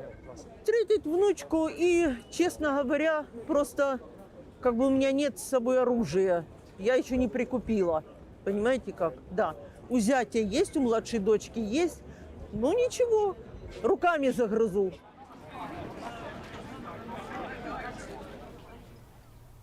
Reporting by Whitney Shefty in Ukraine. Just incredible to hear what Ukrainian citizens are talking about and thinking about in Kyiv. That last woman talking about her own training, offering that she could have medical assistance and threatening that she will kill people, strangle people with her bare hands if it comes to that, giving us a sense of the heightened emotions and intensity and really the threat that people are feeling in Kyiv today. Let's go to Karin Demerjen, who covers national security for The Post, joining us now. Karin, you know, it's one thing to talk about the sanctions and sort of the world powers, but then when you see our colleagues reporting from on the ground, talking to citizens who are confused and angry and scared, it really does bring it home. How much of President Biden's message right now has to be getting back to those basics of what it means to see Russia attack its neighbor and this conflict happen in Europe? I mean, a large part of it does. A large part of it needs to be making the American people kind of connect to this in both ways of, you know, being prepared for what the domestic fallout is going to be at home, but also of why we should care. You know, last night there was speeches by the Ukrainian president, by the Russian president too, obviously, when he was announcing the invasion. But the Ukrainian president really, you know, he spoke to the Russian people and he spoke to the Ukrainian people in a very firm, very heartfelt sort of fashion. And that sort of, you know, it's just very evocative when you hear somebody sort of pleading for peace for his country, because as he kept making the point, that people who suffer here, no matter what, are people, and we're all people, and we're supposed to care about protecting the lives of people. You know, so clearly the president is going to have to take a twofold approach here. He's going to have to both make the American people feel that in a way that, you know, takes a population that is here, a population that is kind of tired of war and a little bit tired of geopolitics, and makes them understand why this is such a big deal and something that they have to get behind. And also takes a stance that stands up to what Putin has done here. I mean, look, we have been hearing that this is just phase one, that this is the initial onslaught, the primary incursion, that it's going to get worse. This is the time when everybody's looking to the West to see just how fierce the sanctions they will put down on Putin are. Clearly, there's no American troops going into Ukraine, but what is going to happen for helping Ukraine, for the coming refugee flows that are going to be pouring into Europe? You saw all those people at the train stations trying desperately to get out. Everybody is trying to outrun gunfire. They do not know what the scope of it will be. And that is a very, very shaky sort of a situation to live in, but also to plan help for when you're coming in from the outside. Karin, what do we know about Russian troop movements? We're trying to get as much information as we can from the ground. Obviously, the Russians and Vladimir Putin are not reliable narrators. What do we know? No, well, I mean, you've seen some of the videos of these explosions happening on the outskirts of these major population centers, in airports, striking military targets. The Pentagon has been tracking 3 main points of entry into Ukraine that are coming both from the Russian border and the Belarusian border that are homing in on the population centers. There is a move on Kyiv. There is clearly a whole bunch of fighting in Kharkiv, which is less than 30 miles away from the Russian border to its north. And the question is, where will it be the footprint be expanded from them? I think that the Russians have made very clear that they are trying to neuter the Ukrainians' defenses, and that the Americans have been very clear that they think that the Russians are trying to cut off the head, decapitate Ukraine's government. That suggests that any sort of military or government target could be a risk right now. But so far, most of this has been done via different forms of missiles. They tracked over 100 missiles going into Ukraine. Again, this is as of a few hours ago, so all of the information we have is developing really minute to minute. And the beginnings of a ground movement coming in, again, moving towards Kyiv from the north. And so, all of these sorts of things, the Ukrainian population is kind of stuck, right? I mean, where do you go? Do you go towards the train stations? Or there are no flights right now. They closed the airspace, right? So the airports are not an option. You risk going downtown to train depots and things like that, or do you just try to go to the country, into the hinterlands, to where it may be safer because maybe there's no obvious targets there? These are the questions that are confronting every Ukrainian right now who lives in these areas in the middle and in the eastern part of the country. And, people in the United States government have said that thus far, there's no real surprises in what we've seen. This was the worst of what they were warning that Putin might be capable of and going for. But, the question is, what is going to come next? There's concern, obviously, a lot of, that's an understatement for Ukraine, but also concern with the NATO neighbors to the east. We are repositioning F-35s in a few countries strategically on the NATO border. And clearly people are watching this moment by moment to make sure that those countries are ready to both accept the Ukrainians who are running out to the west, but also bolster their defenses, just depending on how close Russia comes to that line. But right now, that does seem to be the missile action, the ground movement from the north, from the Belarusian front is what they are tracking. No amphibious assaults yet, but remember, Ukraine is surrounded by Russia to the east and sort of north, Belarus, which is kind of a vassal Russian state right now to the north, and the Black Sea coastline, which Russia has more control over now that they control Crimea, and have put many, many ships in that region as well. All right, let's go to James Hohmann. Karin, if you can stay with us for a moment, and he can illustrate some of what you were just talking about. Karin cut out a little bit there, James, but she was reminding us that Ukraine is bordered by Russia, by Belarus, the water, and then you see the west there. So, James, what areas are you most watching here? Is it the capital? What about areas farther west? Could we see the government and other people move west, trying to get some buffer away from the eastern part of the country? Yeah, absolutely, Libby. And indeed, the entire western part of Ukraine has the Carpathian Mountains, which aren't enough to stop the overwhelming force of the Russian military, but they do provide some insulation, and they were significant in past European wars, including World War II. And what Karin is saying is absolutely right, which is the calculations that people are facing. Poland over here is where a lot of people are fleeing. There's long lines. People are abandoning their cars and going on foot. There aren't that many border crossings, over that you can really take to get across the border from Ukraine to Poland. So there's long backups. And in recent days, the U.S. embassy has evacuated from Kyiv. The U.S. has had a pretty large diplomatic presence in Kyiv, and they've gone to Lviv, which is here in the western part of the country, much safer. And then every night, the U.S. diplomats in Lviv have been crossing the border and sleeping in Poland. So it is conceivable that you would have what's left of the Ukrainian high command and leadership move to the western part of the country.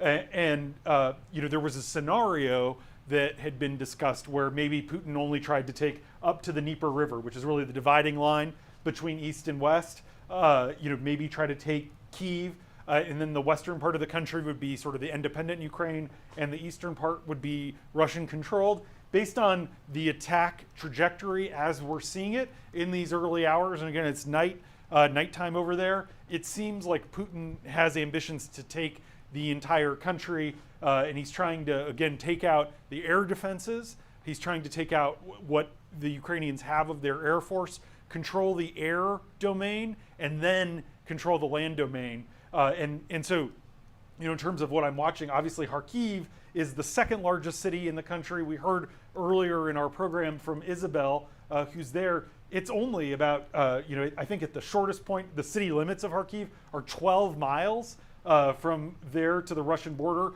Downtown Kharkiv, about 25 miles. So the Russians could conventionally take that city pretty easily.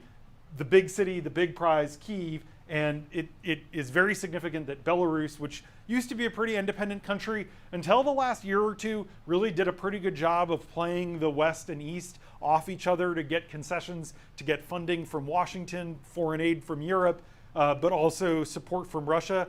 The leader there has moved solidly to the Russian camp ever since he lost a free and fair election, or illegitimately kind of held power, wouldn't give up power. That really alienated him with the West. And so now that has allowed Russian forces to move deeper into Belarus. And so you can see, as Karim was talking about, they have had control of Crimea since 2014. They control the Sea of Azov and the Kerch Strait, which is really significant. And so they're coming in from every direction, or I guess north, east, and south. And so that is pushing everyone, all the refugees who want to get out of Ukraine, to the west toward Poland. And that's where our F-35s are. That's where we have about 3,500 US troops. There's a story in our newspaper today about a concert venue right across the border in Poland, where a lot of famous musicians have performed. Right now it's full of cots for US troops who are preparing for any potential spillover. That is where you get into the risk of potential escalation, and Putin is being obviously crazy, but he is rational. And a lot of Western officials expect that he won't do anything that could cause potential blowups that would pull the United States into war, because if that happens, then pretty soon you're talking about an escalation spiral that could lead to something like World War III. And to that end, Karin Demerjen, President Biden, as well as other American leadership, has been very careful as they've talked about where American troops would be, how close to Ukraine or far away from Ukraine they would be.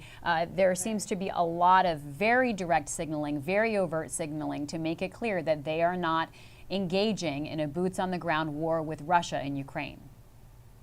Right. That's been very concerted, and that's because NATO is fundamentally a defensive alliance, and Ukraine is not part of NATO. It wants to be, but it is not. And so there is not an obligation for NATO troops or for any member state of NATO to send their troops into Ukraine. And frankly, that would probably end up being an escalation. Sad as that is what Putin's banking on. And it's a fairly smart calculation on his part, because he knows that the NATO countries are very reticent to go beyond their borders. And that has been, frankly, why Ukraine has probably not advanced any further in its NATO aspirations than it did all this time. If you have 20% of your country being occupied by a foreign and adversary power, that makes it very difficult to join a defense alliance that fundamentally boils down to that Article 5 of an attack on one is an attack on all. I would just add, going back to what James was talking about with the map, those are all really good points. I think two places that I would just add to what he's watching, though, in all of this are two really strategic ports. Mariupol is to the east of Crimea on that Sea of Azov area that he circled. That was a scene of heavy fighting before. The last time this happened, 7-8 years ago, the last time I was in the region, that could be a very strategic way of choking off Ukraine. And then to the west of that, nearer to Moldova, is Odessa, which is a very famous, storied city in Ukraine. But also Odessa has always had a fairly sympathetic to Russia population. Not entirely, but there are potential people there who would not be terribly upset as the people in Kharkiv and Kyiv, et cetera, would be. Now, we've seen that the main first assault has been on those larger first and second size in terms of population cities that are further north. But if you watch those two places to the south also, that could indicate how far Putin intends to go with this and how strategic he intends to be about it, because Odessa, that's a foothold that's very near the west. It's a seacoast, but it would change the stakes of where this ends up going and how far it goes, and what the Ukrainians do in response. Because again, Russia's got a lot of firepower and a lot of boots and a lot of sailors ready to go at this, but holding a country like the size of Ukraine with a population that's as resistant to that sort of dominance as Ukraine at a time when the Western world may be sanctioning you extremely heavily, that also is a potentially untenable situation for Russia. So this is a whole bunch of unknowns here about how that is going to go forward. Rhonda Colvin, we're expecting President Biden to speak shortly. Set us up for what we should be listening for. Well, I think right now from what we're hearing is that he is prepared to talk about more specific and stronger sanctions. That looks like the direction that this is headed in. And of course, I think it's also going to follow the framework of his previous speeches, the one this week as well as one he had last week, where he's explaining the situation to the American people. I think he's probably not going to shy away at how serious this has become since the attack began overnight. I think he really is going to make sure that that point hits home. And I think from what I am seeing from members of Congress who have been coming out with their own bold statements on what should be done next, I think they'll also be listening to this as well and preparing what to do next week when they return. But I think right now he has the responsibility as president to tell everyone where America stands right now, what are these new developments, and how America is going to respond next. So we know earlier this week he said that he had tranches of sanctions that would be revealed over the coming days. And I think right now, because of what happened last night, he's in the position to discuss that a little bit further. So I think these speeches are twofold, where they're going to be for education's sake, making sure American people know what's going on, and they're going to be about the specific steps the United States plans to take. And it's always, I always say this, even on the Hill when we're waiting on long breaks during hearings, always be mindful of when we see these long delays. That means, it doesn't mean that anything crazy is happening behind the scenes, but it does mean that this is being carefully considered. The words, his posture as he comes out, I believe Tyler also alluded to this as well, a few days ago when there was a little bit of a delay, that Biden was in the Oval Office making sure that he had his messaging correct. So I would suspect that that's part of what might be the delay right now. We don't know exactly, but anytime you see these long delays, it also points to the seriousness of the situation. We expect the president shortly. James Hohmann, let's go to you for this question of just how far sanctions can go. And we've heard a message from President Biden up till now of keeping a door open for diplomacy. But James, is that door, President Biden's coming out, so we'll hold those questions until after we hear the President of the United States speak. This is live coverage from the Washington Post. Sorry to keep you waiting. Good afternoon. The Russian military has begun a brutal assault on the people of Ukraine. Without provocation, without justification, without necessity, this is a premeditated attack. Vladimir Putin has been planning this for months, as we've been saying all along. He moved more than 175,000 troops, military equipment, and positions along the Ukrainian border. He moved blood supplies into position and built a field hospital, which tells you all you need to know about his intentions all along. He rejected every good faith effort the United States and our allies and partners made to address our mutual security concerns through dialogue to avoid needless conflict and avert human suffering. For weeks, we have been warning that this would happen. And now it's unfolding largely as we predicted. In the past week, we've seen shelling increase in the Donbass, a region in eastern Ukraine controlled by Russian-backed separatists. The Russian government has perpetrated cyber attacks against Ukraine.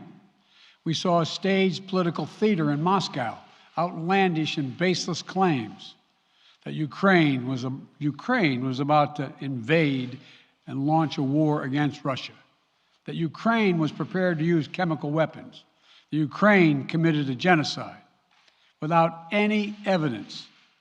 We saw a flagrant violation of international law in attempting to unilaterally create two new so-called republics on sovereign Ukrainian territory.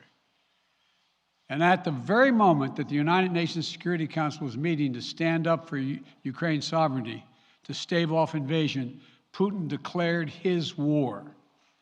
Within moments, missile strikes began to fall on historic cities across Ukraine. Then came the air raids, followed by tanks and troops rolling in. We've been transparent with the world. We've shared declassified evidence about Russia's plans and cyber attacks and false pretexts so that there could be no confusion or cover-up about what Putin was doing. Putin is the aggressor. Putin chose this war, and now he and his country will bear the consequences. Today, I'm authorizing additional strong sanctions and new limitations on what can be exported to Russia. This is going to impose severe cost on the Russian economy, both immediately and over time. We have purposely designed these sanctions to maximize the long-term impact on Russia and to minimize the impact on the United States and our allies. I want to be clear, the United States is not doing this alone. For months, we've been building a coalition of partners representing well more than half the global economy. 27 members of the European Union, including France, Germany, Italy, as well as the United Kingdom, Canada, Japan, Australia, New Zealand, and many others, to amplify the joint impact of our response. I just spoke with the G7 leaders this morning, and we're in full and total agreement. We will limit Russia's ability to do business in dollars, euros, pounds, and yen to be part of the global economy. We'll limit their ability to do that. We're going to stunt the ability to finance and grow the Russian military.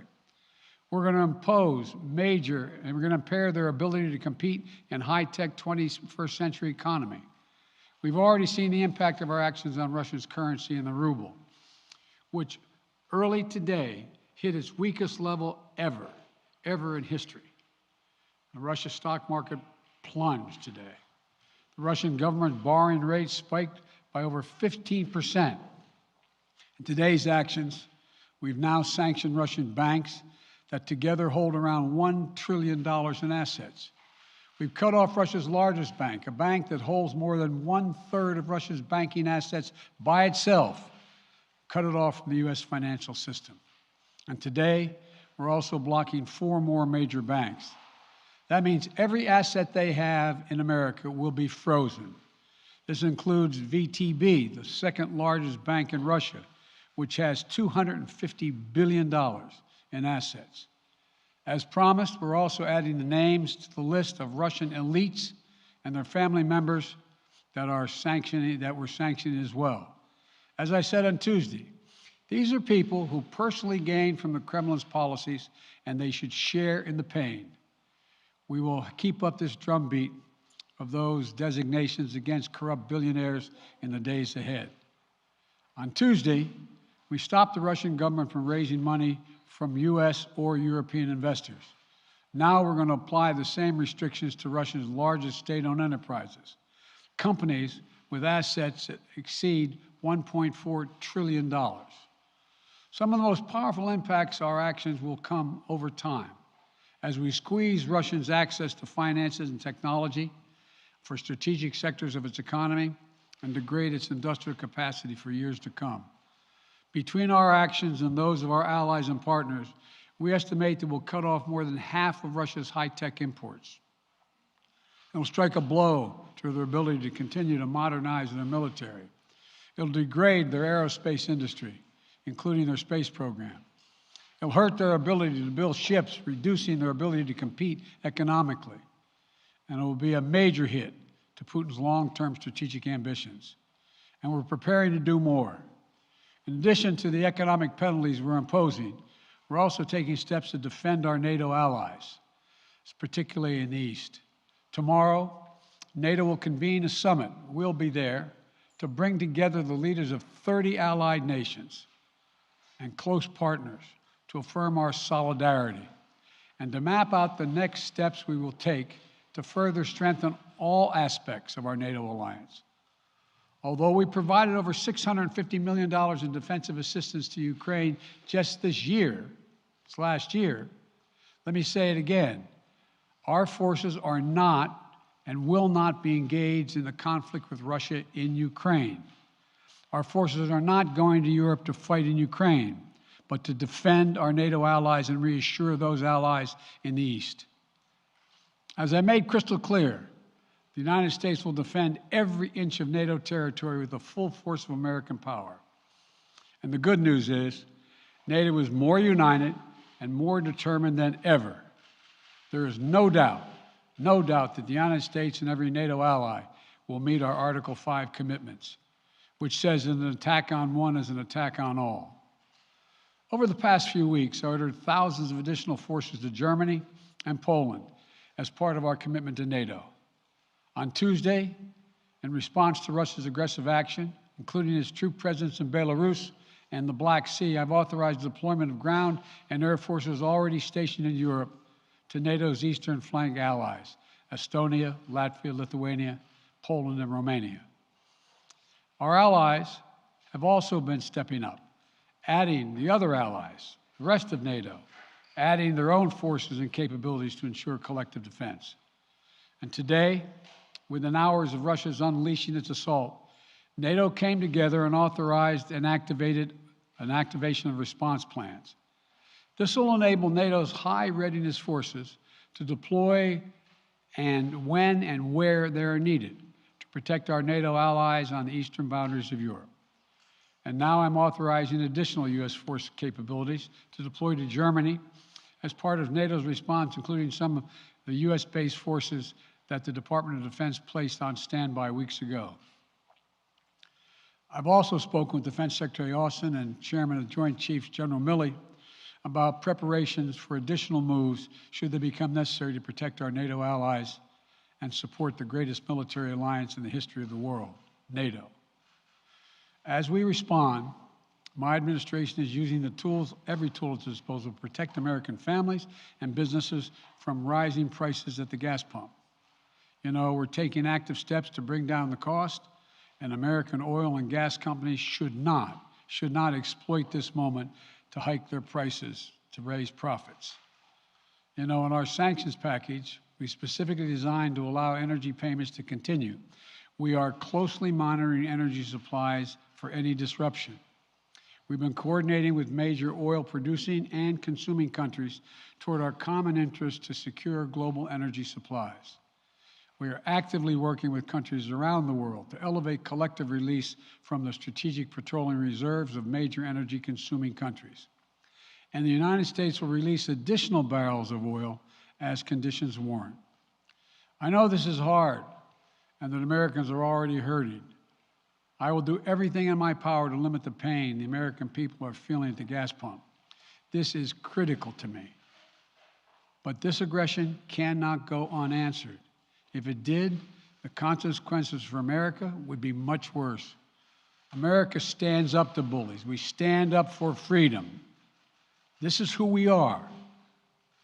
Let me also repeat the warning I made last week. If Russia pursues cyber attacks against our companies, our critical infrastructure, we are prepared to respond. For months, we've been working closely with the private sector to harden their cyber defenses, sharpen our ability to respond to Russian cyber attacks as well. I spoke last night to President Zelensky of Ukraine, and I assured him that the United States, together with our allies and partners in Europe, will support the Ukrainian people as they defend their country. We'll provide humanitarian relief to ease their suffering. And in the early days of this conflict, Russia propaganda outlets will keep trying to hide the truth and claim success for its military operation against a made-up threat.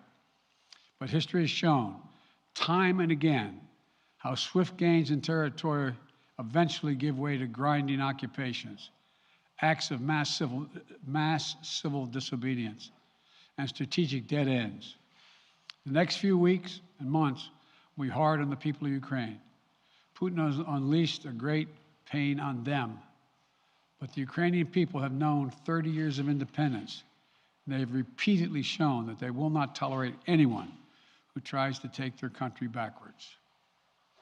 This is a dangerous moment for all of Europe, for the freedom around the world.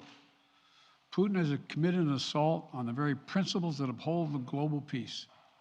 But now, the entire world sees clearly what Putin and his Kremlin allies are really all about.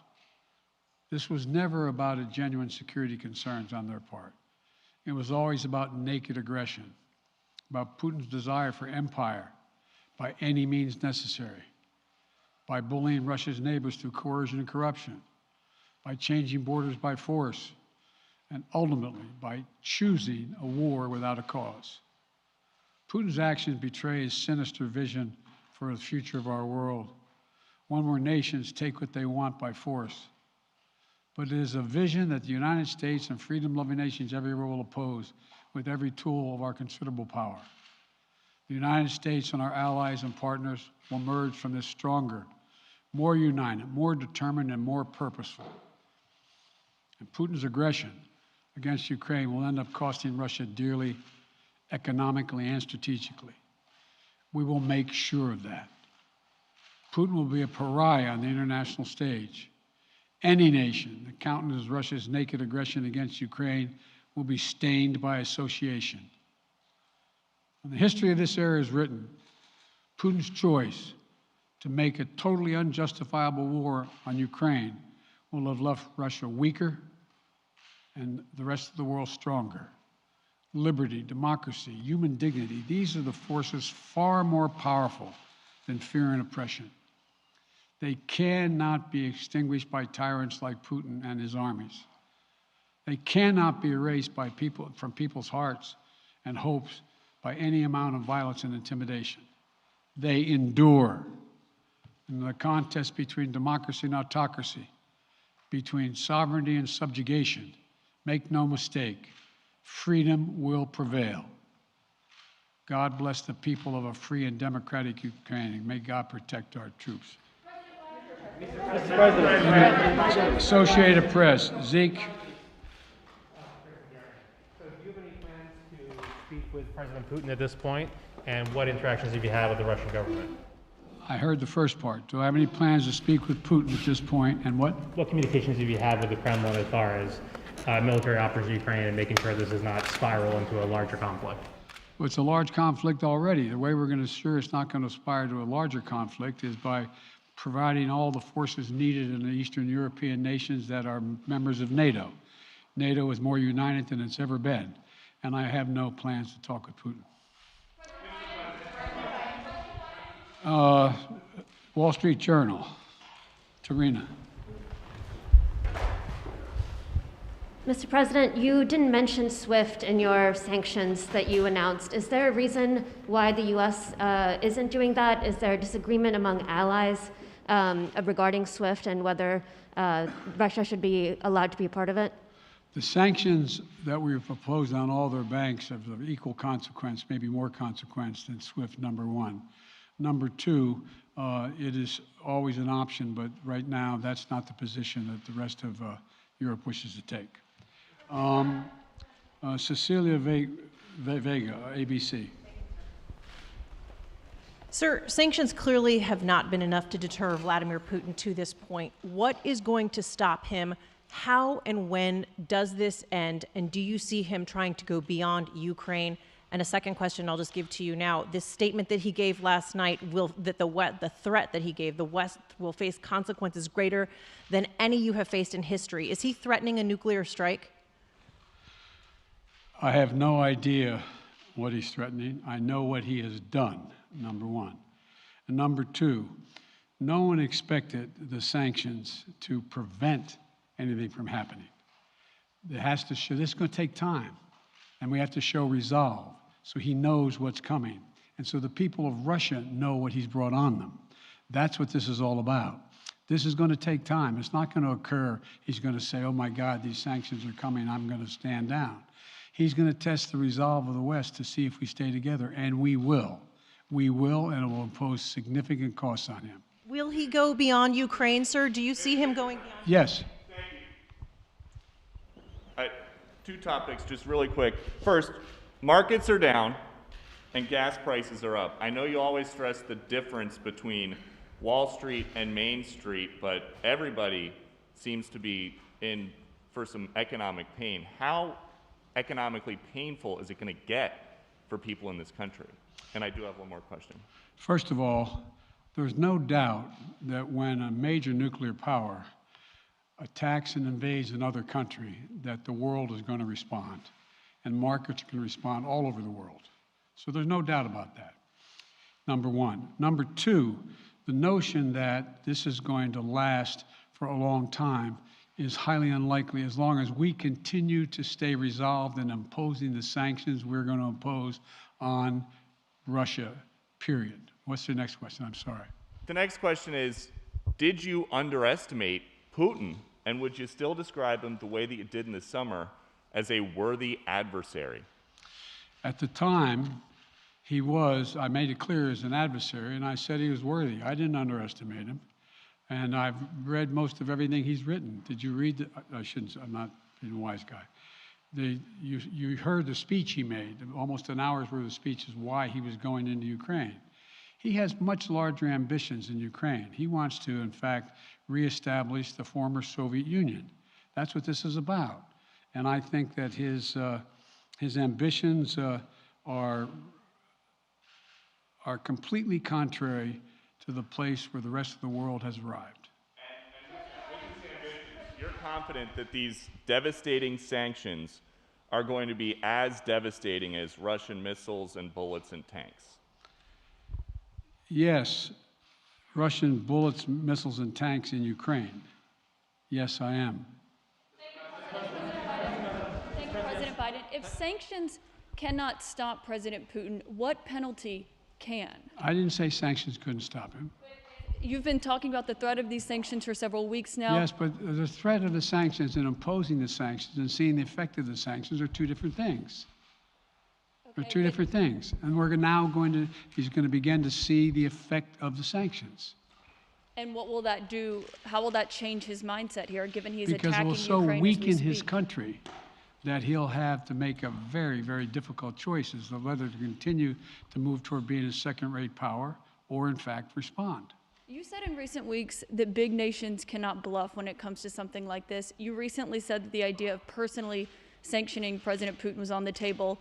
Is that a step that you're prepared to take? And if not, It's not a bluff, it's on the table. sanctioning President Putin? Yes. Why not sanction him today, sir? Mr. President? Why not sanction him today, sir?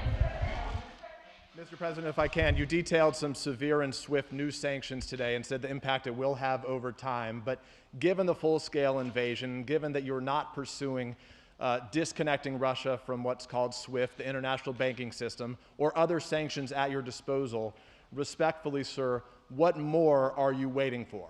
Specifically, with the sanctions we've imposed exceed SWIFT. The sanctions we imposed exceed anything that's ever been done. The sanctions we imposed have generated 2/3 of the world joining us. They are profound sanctions. Let's have a conversation in another month or so to see if they're working. Yes. Can I ask you about Zelensky? Sir, you spoke to Vladimir Zelensky yesterday, sir.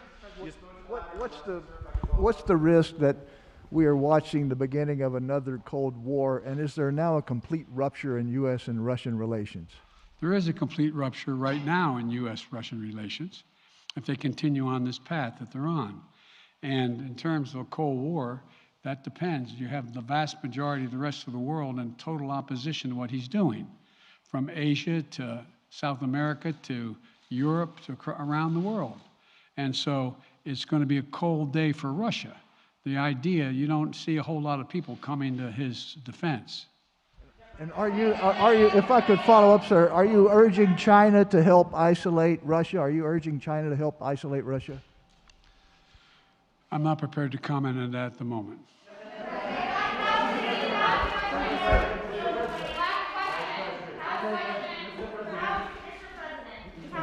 No. Yeah. No. He's had his hand up a long time. Thank you, Mr. President. How concerned are you that Putin wants to go beyond Ukraine into other countries, and the U.S. will have to get involved if he moves into NATO countries? Well, if he did move into NATO countries, he will be involved. We will be involved. The only thing that I'm convinced of is if we don't stop now, he'll be emboldened. If we don't move against him now with these significant sanctions, he will be emboldened. And look, anyway. Can you talk anything more about your conversation? Mr. President.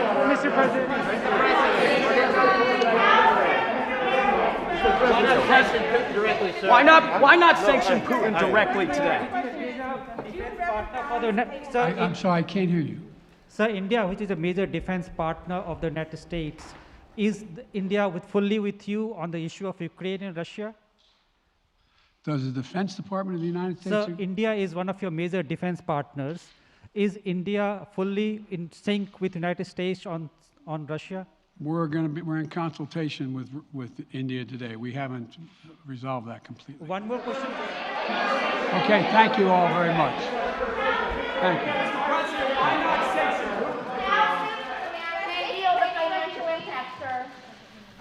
President Biden taking questions from the press corps after announcing new sanctions in response to Russian President Vladimir Putin and Russian troops' attack on Ukraine.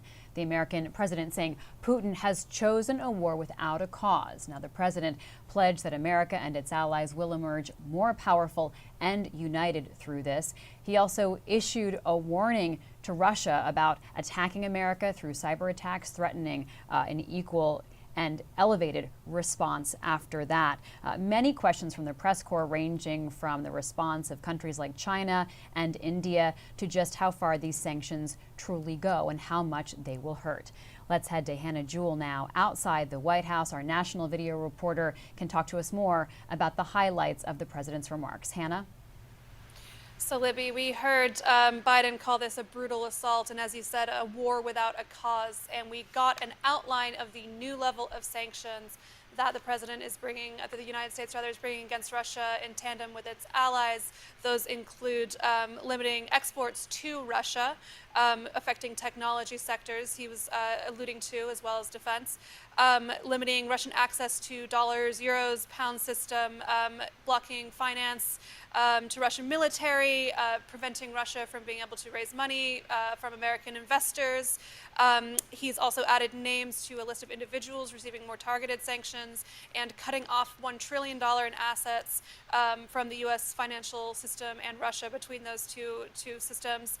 He kept stressing that this would take time. He said actually to a reporter asking a question, like, come back and ask me in a month if you think this is working. Because he was questioned about, weren't the sanctions meant to prevent this happening in the first place? He denied that. Instead, he focused on how devastating he thought that these sanctions would be. He was asked about why he has not explicitly cut off Russia from SWIFT, why there's been no announcement of that, cutting off Russia from the international banking system.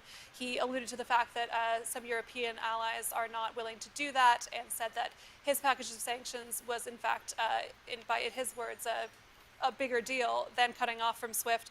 He also reiterated the United States' commitment to Article 5 of NATO treaties, said that NATO allies would be meeting tomorrow, and that an attack on a NATO ally would be as an attack on the United States. He stressed again that, of course, the U.S. is not right now sending troops to Ukraine, but things would be different if there were a further attack on a NATO allied country to the U.S. in the east. And he also really stressed that these sanctions are designed to maximize impact on Russia, he said, and minimize effects on the U.S. and allies. He said that he knew that Americans were feeling the so-called pain at the gas pump. But of course, in this very interconnected world, there is only so much that he will be able to do to actually totally insulate Americans from what is happening in Europe. Hannah Jewell, thank you so much. The president speaking to an audience of many with a lot of different agendas and concerns. Let's go to Karin Demerjen, who covers national security. Karin, give us a sense of how intensive these sanctions really are. How much bite do they have?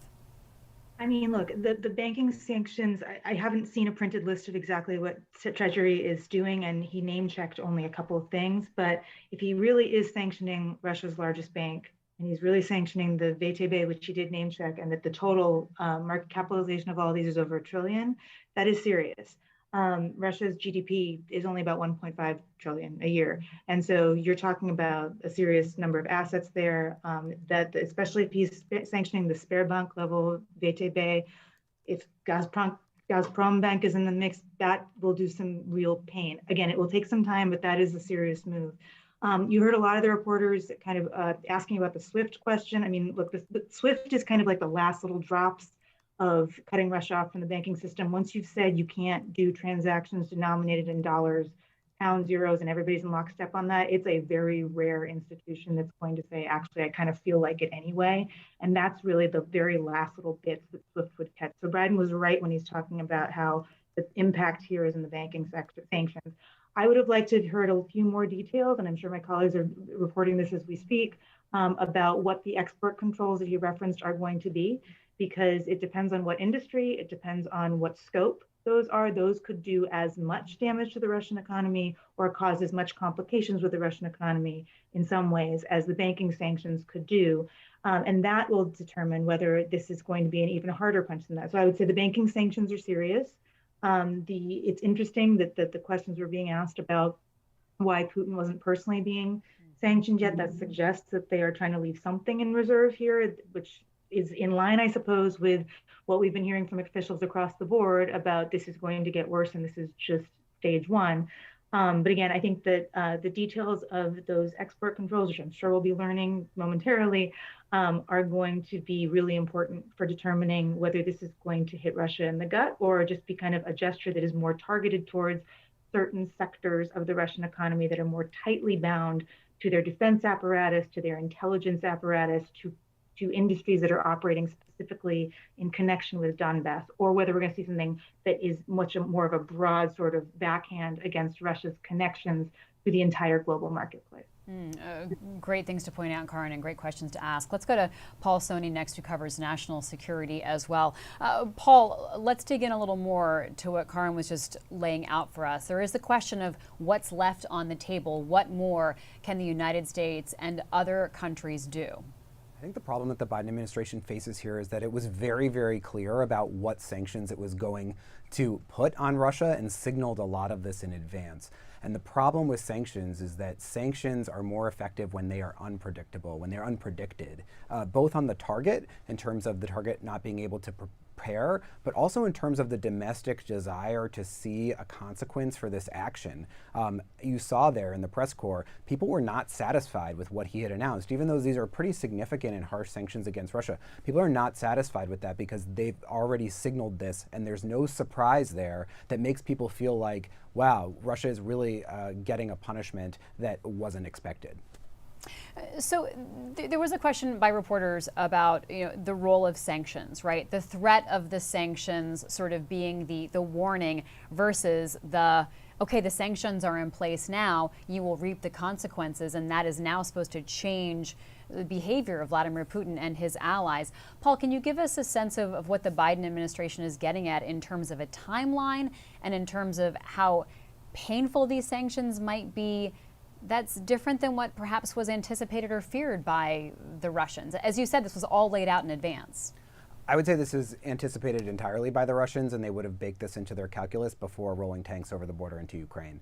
And I think one of the problems that you face in trying to deter a leader like Putin with sanctions is that if he feels like something is a fundamental national security interest, something that is core to Russia, that he needs to solve for whatever reason, whether that's his historical revisionism or what he perceives as Russia's national security, you're not going to trump that with international pressure.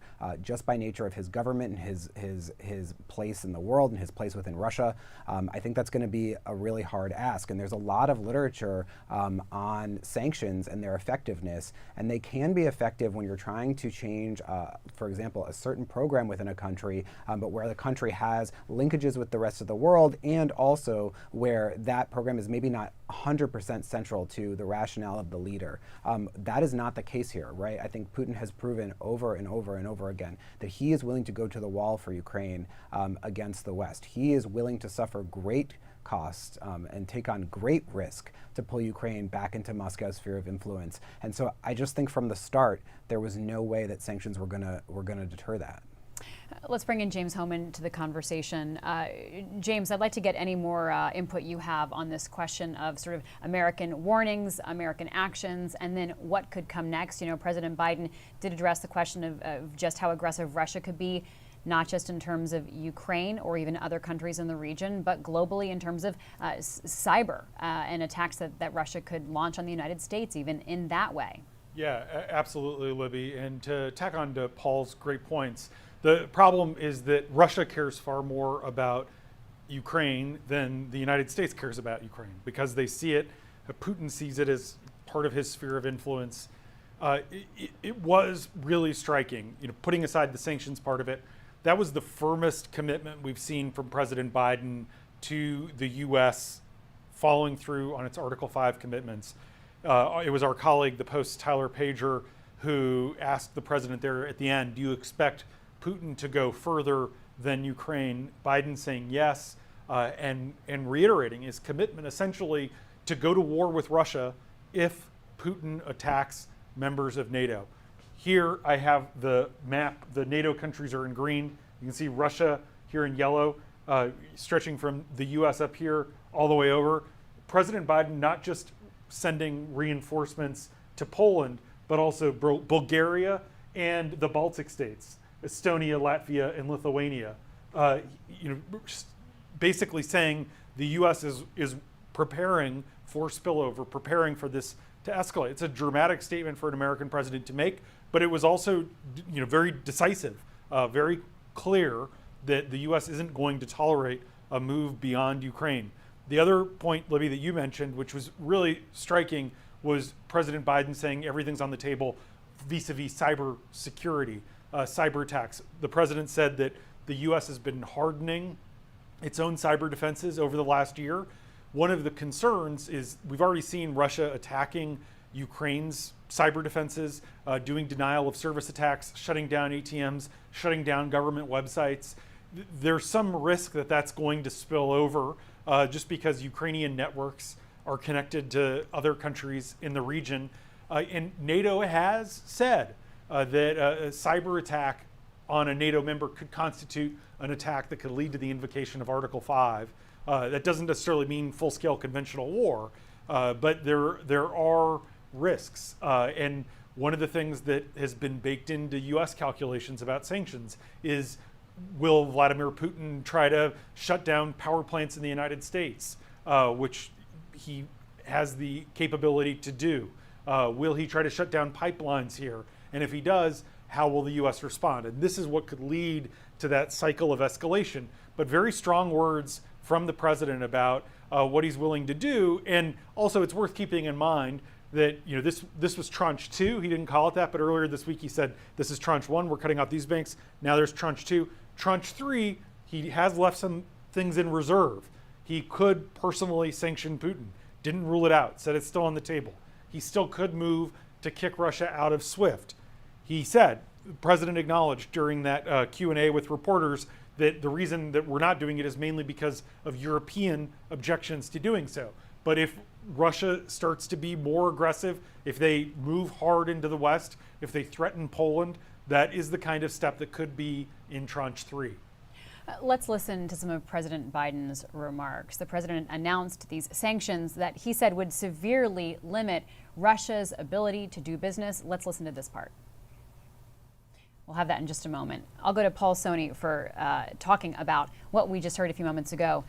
Paul, you know, there is a question of how crippling this could be for the economy of Russia. So how painful it could be for the average Russian citizen, how painful this could be for the oligarchs, how painful this could be for the wealthy class of Russia, and then how painful this could be for Vladimir Putin. So let's break that down. How much does Putin care if the economy of his people suffers? I mean, how painful is that to him, and how influential are the Russian people?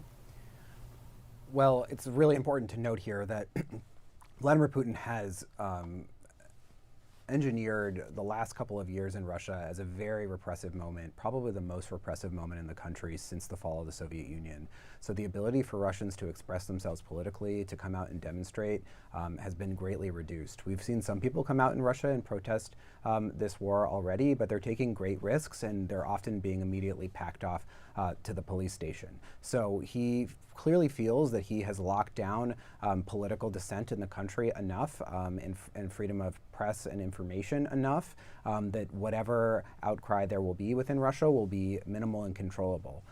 Similarly, he clearly feels like he has enough power over Russian oligarchs to do whatever he feels like he needs to do in the security space, no matter how much suffering that's going to entail for them.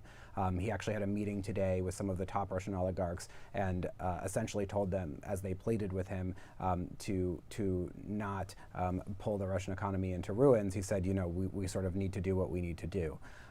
So I'm not sure that is going to be a huge determining factor for him, especially because energy prices are really high, and it would be foolhardy for us to not think that that played into Putin's calculus on timing here. Oil prices are high and have skyrocketed since this invasion happened. Gas prices have been soaring in Europe. That is how the Russian government gets most of its revenue. As Biden said, they are not going to cut off energy sales because they don't want to have an energy crisis in Europe, which is heavily reliant on Russia for oil and gas. And so when that's your main business, I don't think he's going to be that worried. Let's listen to that excerpt from President Biden's speech talking about what this could do to business. We will limit Russia's ability to do business in dollars, euros, pounds, and yen to be part of the global economy. We'll limit their ability to do that. We're going to stunt the ability to finance and grow the Russian military. We're going to impose and we're going to impair their ability to compete in high-tech 21st century economy. We've already seen the impact of our actions on Russia's currency and the ruble, which early today hit its weakest level ever in history. The Russia stock market plunged today. The Russian government borrowing rate spiked by over 15%. In today's actions, we've now sanctioned Russian banks that together hold around $1 trillion in assets. We've cut off Russia's largest bank, a bank that holds more than 1/3 of Russia's banking assets by itself, cut it off from the U.S. financial system. And today, we're also blocking 4 more major banks. That means every asset they have in America will be frozen. President Biden speaking earlier from the White House. Rhonda Colvin, the president, also talked about and then was asked about what pain this could mean for Americans in terms of the stock market and in terms of gas prices. How much is that conversation part of how congressional leaders and the White House are trying to talk about this with the American public and also think through just how aggressive should the U.S. be in response to Russia? Yeah, I suspect that's going to be a big conversation come next week when Congress returns in session. It's already been discussed on the Hill about this affecting gas prices. So I suspect the White House will continue messaging on that point as well. Biden has said this point about gas prices for the last few weeks, that's probably where we're going to see some impact here on American soil. So as I've said before, in our conversations before he came on, these types of speeches are also about educating Americans about what's going to happen next. So many people may not be following this in and out, but it will almost come to a point where you won't have a choice but to follow it, because it is likely to impact us here on American soil. So I would say stay tuned. I mean, this whole thing is a developing story. One thing that I don't know if we've talked about yet is Biden did announce that he will add more air and ground troops in those surrounding areas around Ukraine, and that, of course, there will be that NATO summit tomorrow to discuss that a little bit more. But that's something, too, that Americans will need to be prepared for, that we will be sending more men and women to the region. But again, he did reiterate that we will not be fighting on the ground in Ukraine. So I think today, from what we've heard from the president, is consistent with what we've heard from him before this week and last week about this being something that is certainly going to impact Americans. James, we heard reporters ask, what will stop Vladimir Putin, and when does it end? Will he try to extend his grasp beyond Ukraine? So let's talk about how the Biden administration is viewing Putin's end goal. And another part of that, is there the threat of any sort of nuclear strike? That question was asked as well. On the latter point, Libby, President Biden said he didn't know what President Putin meant when he did make that sort of ominous statement that if you come after me, we're going to do stuff that we've never done before, that you've never seen, which does suggest that he was keeping a nuclear strike on the table. Obviously chilling and terrifying.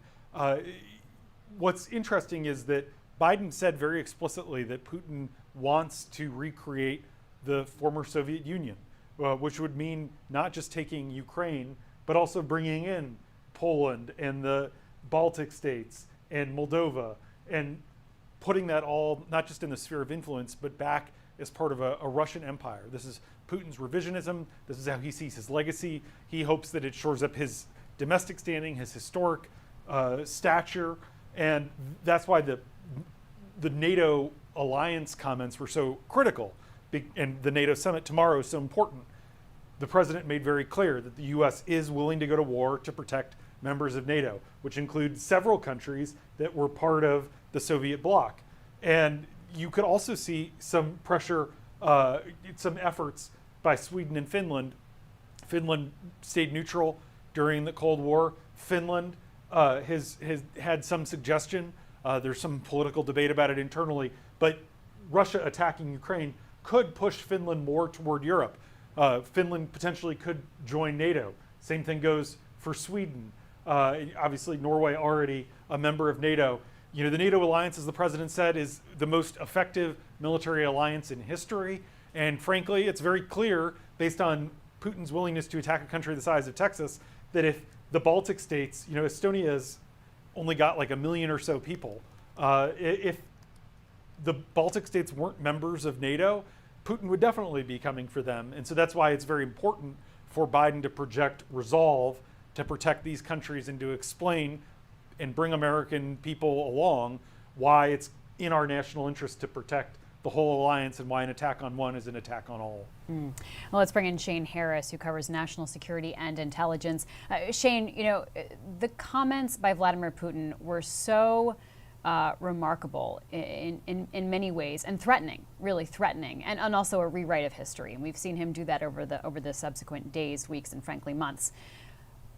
As President Biden talks about, you know, Vladimir Putin having an end goal of reuniting the old Soviet Union, I mean, what does that mean in terms of the American response? James laid out for us where those NATO countries are and where additional troops are being sent. How does the Biden administration have to think 5 steps ahead to what could be coming? Well, I think it's important that if Putin's ultimate goal is some kind of, you know, post-Soviet reunion or an enlarging of this Russian bloc, then as much as President Biden wants to say and emphasize to the American people, as he did today, that no American forces will be fighting in Ukraine, and he emphasized that, that doesn't mean that we are not going to be sending troops to Europe in greater numbers. It does not mean that Putin will not then pose a threat to NATO states. So we don't want to predict that we're on the precipice of a wider war. I'm not saying that. But the United States is inevitably being drawn into a new conflict now in Europe, precipitated by Vladimir Putin's invasion of Ukraine.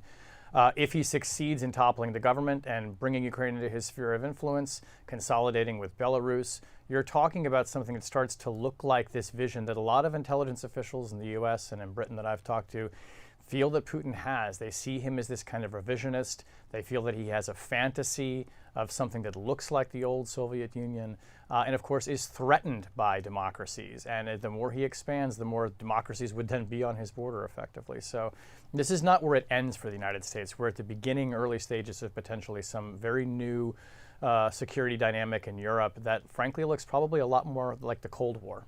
What are you going to be watching, Shane? It is nighttime now in Ukraine. We've got that live shot of Kyiv. This all started in the early morning hours there this morning. I will be watching very closely what happens in Kyiv, as I think everyone is right now. We are seeing reports from U.S. officials and others I've talked to that there's a belief that Russian forces could try to move on Kyiv tonight. There's a question of whether they would try and seize the city or, according to some people I've talked to, possibly try and capture key leaders, possibly including President Zelensky himself, and force him to resign. It does seem like Putin's end goal here is getting the Zelensky government out and replacing it with one that's favorable to him. He could end this war fairly quickly, I think, in his eyes, if he were to do that in Kyiv, and I'll be watching to see the next 24 to 48 hours very closely to see if he makes that move. Shane Harris, thank you so much, and thank you to all of our colleagues in the Washington Post newsroom who are here in Washington and in Ukraine. And thank you for watching this live coverage from the newsroom of the Washington Post. We'll continue to cover this breaking news story, so stay with us in print, online, and here in YouTube and on our homepage. A coverage note will be live Tuesday night for President Biden's first official State of the Union address, so you'll be able to find us starting at 8 o'clock Eastern time that night. James Hohmann, Rhonda Colvin, and other familiar faces will be joining me, and we will be bringing you all the latest news from Ukraine. Another thing we're watching this week, of course, is President Biden's imminent announcement of his pick to be the next Supreme Court justice. So stay tuned for the Washington Post as we watch that happen as well. I'm Libby Casey. Have a good and safe afternoon.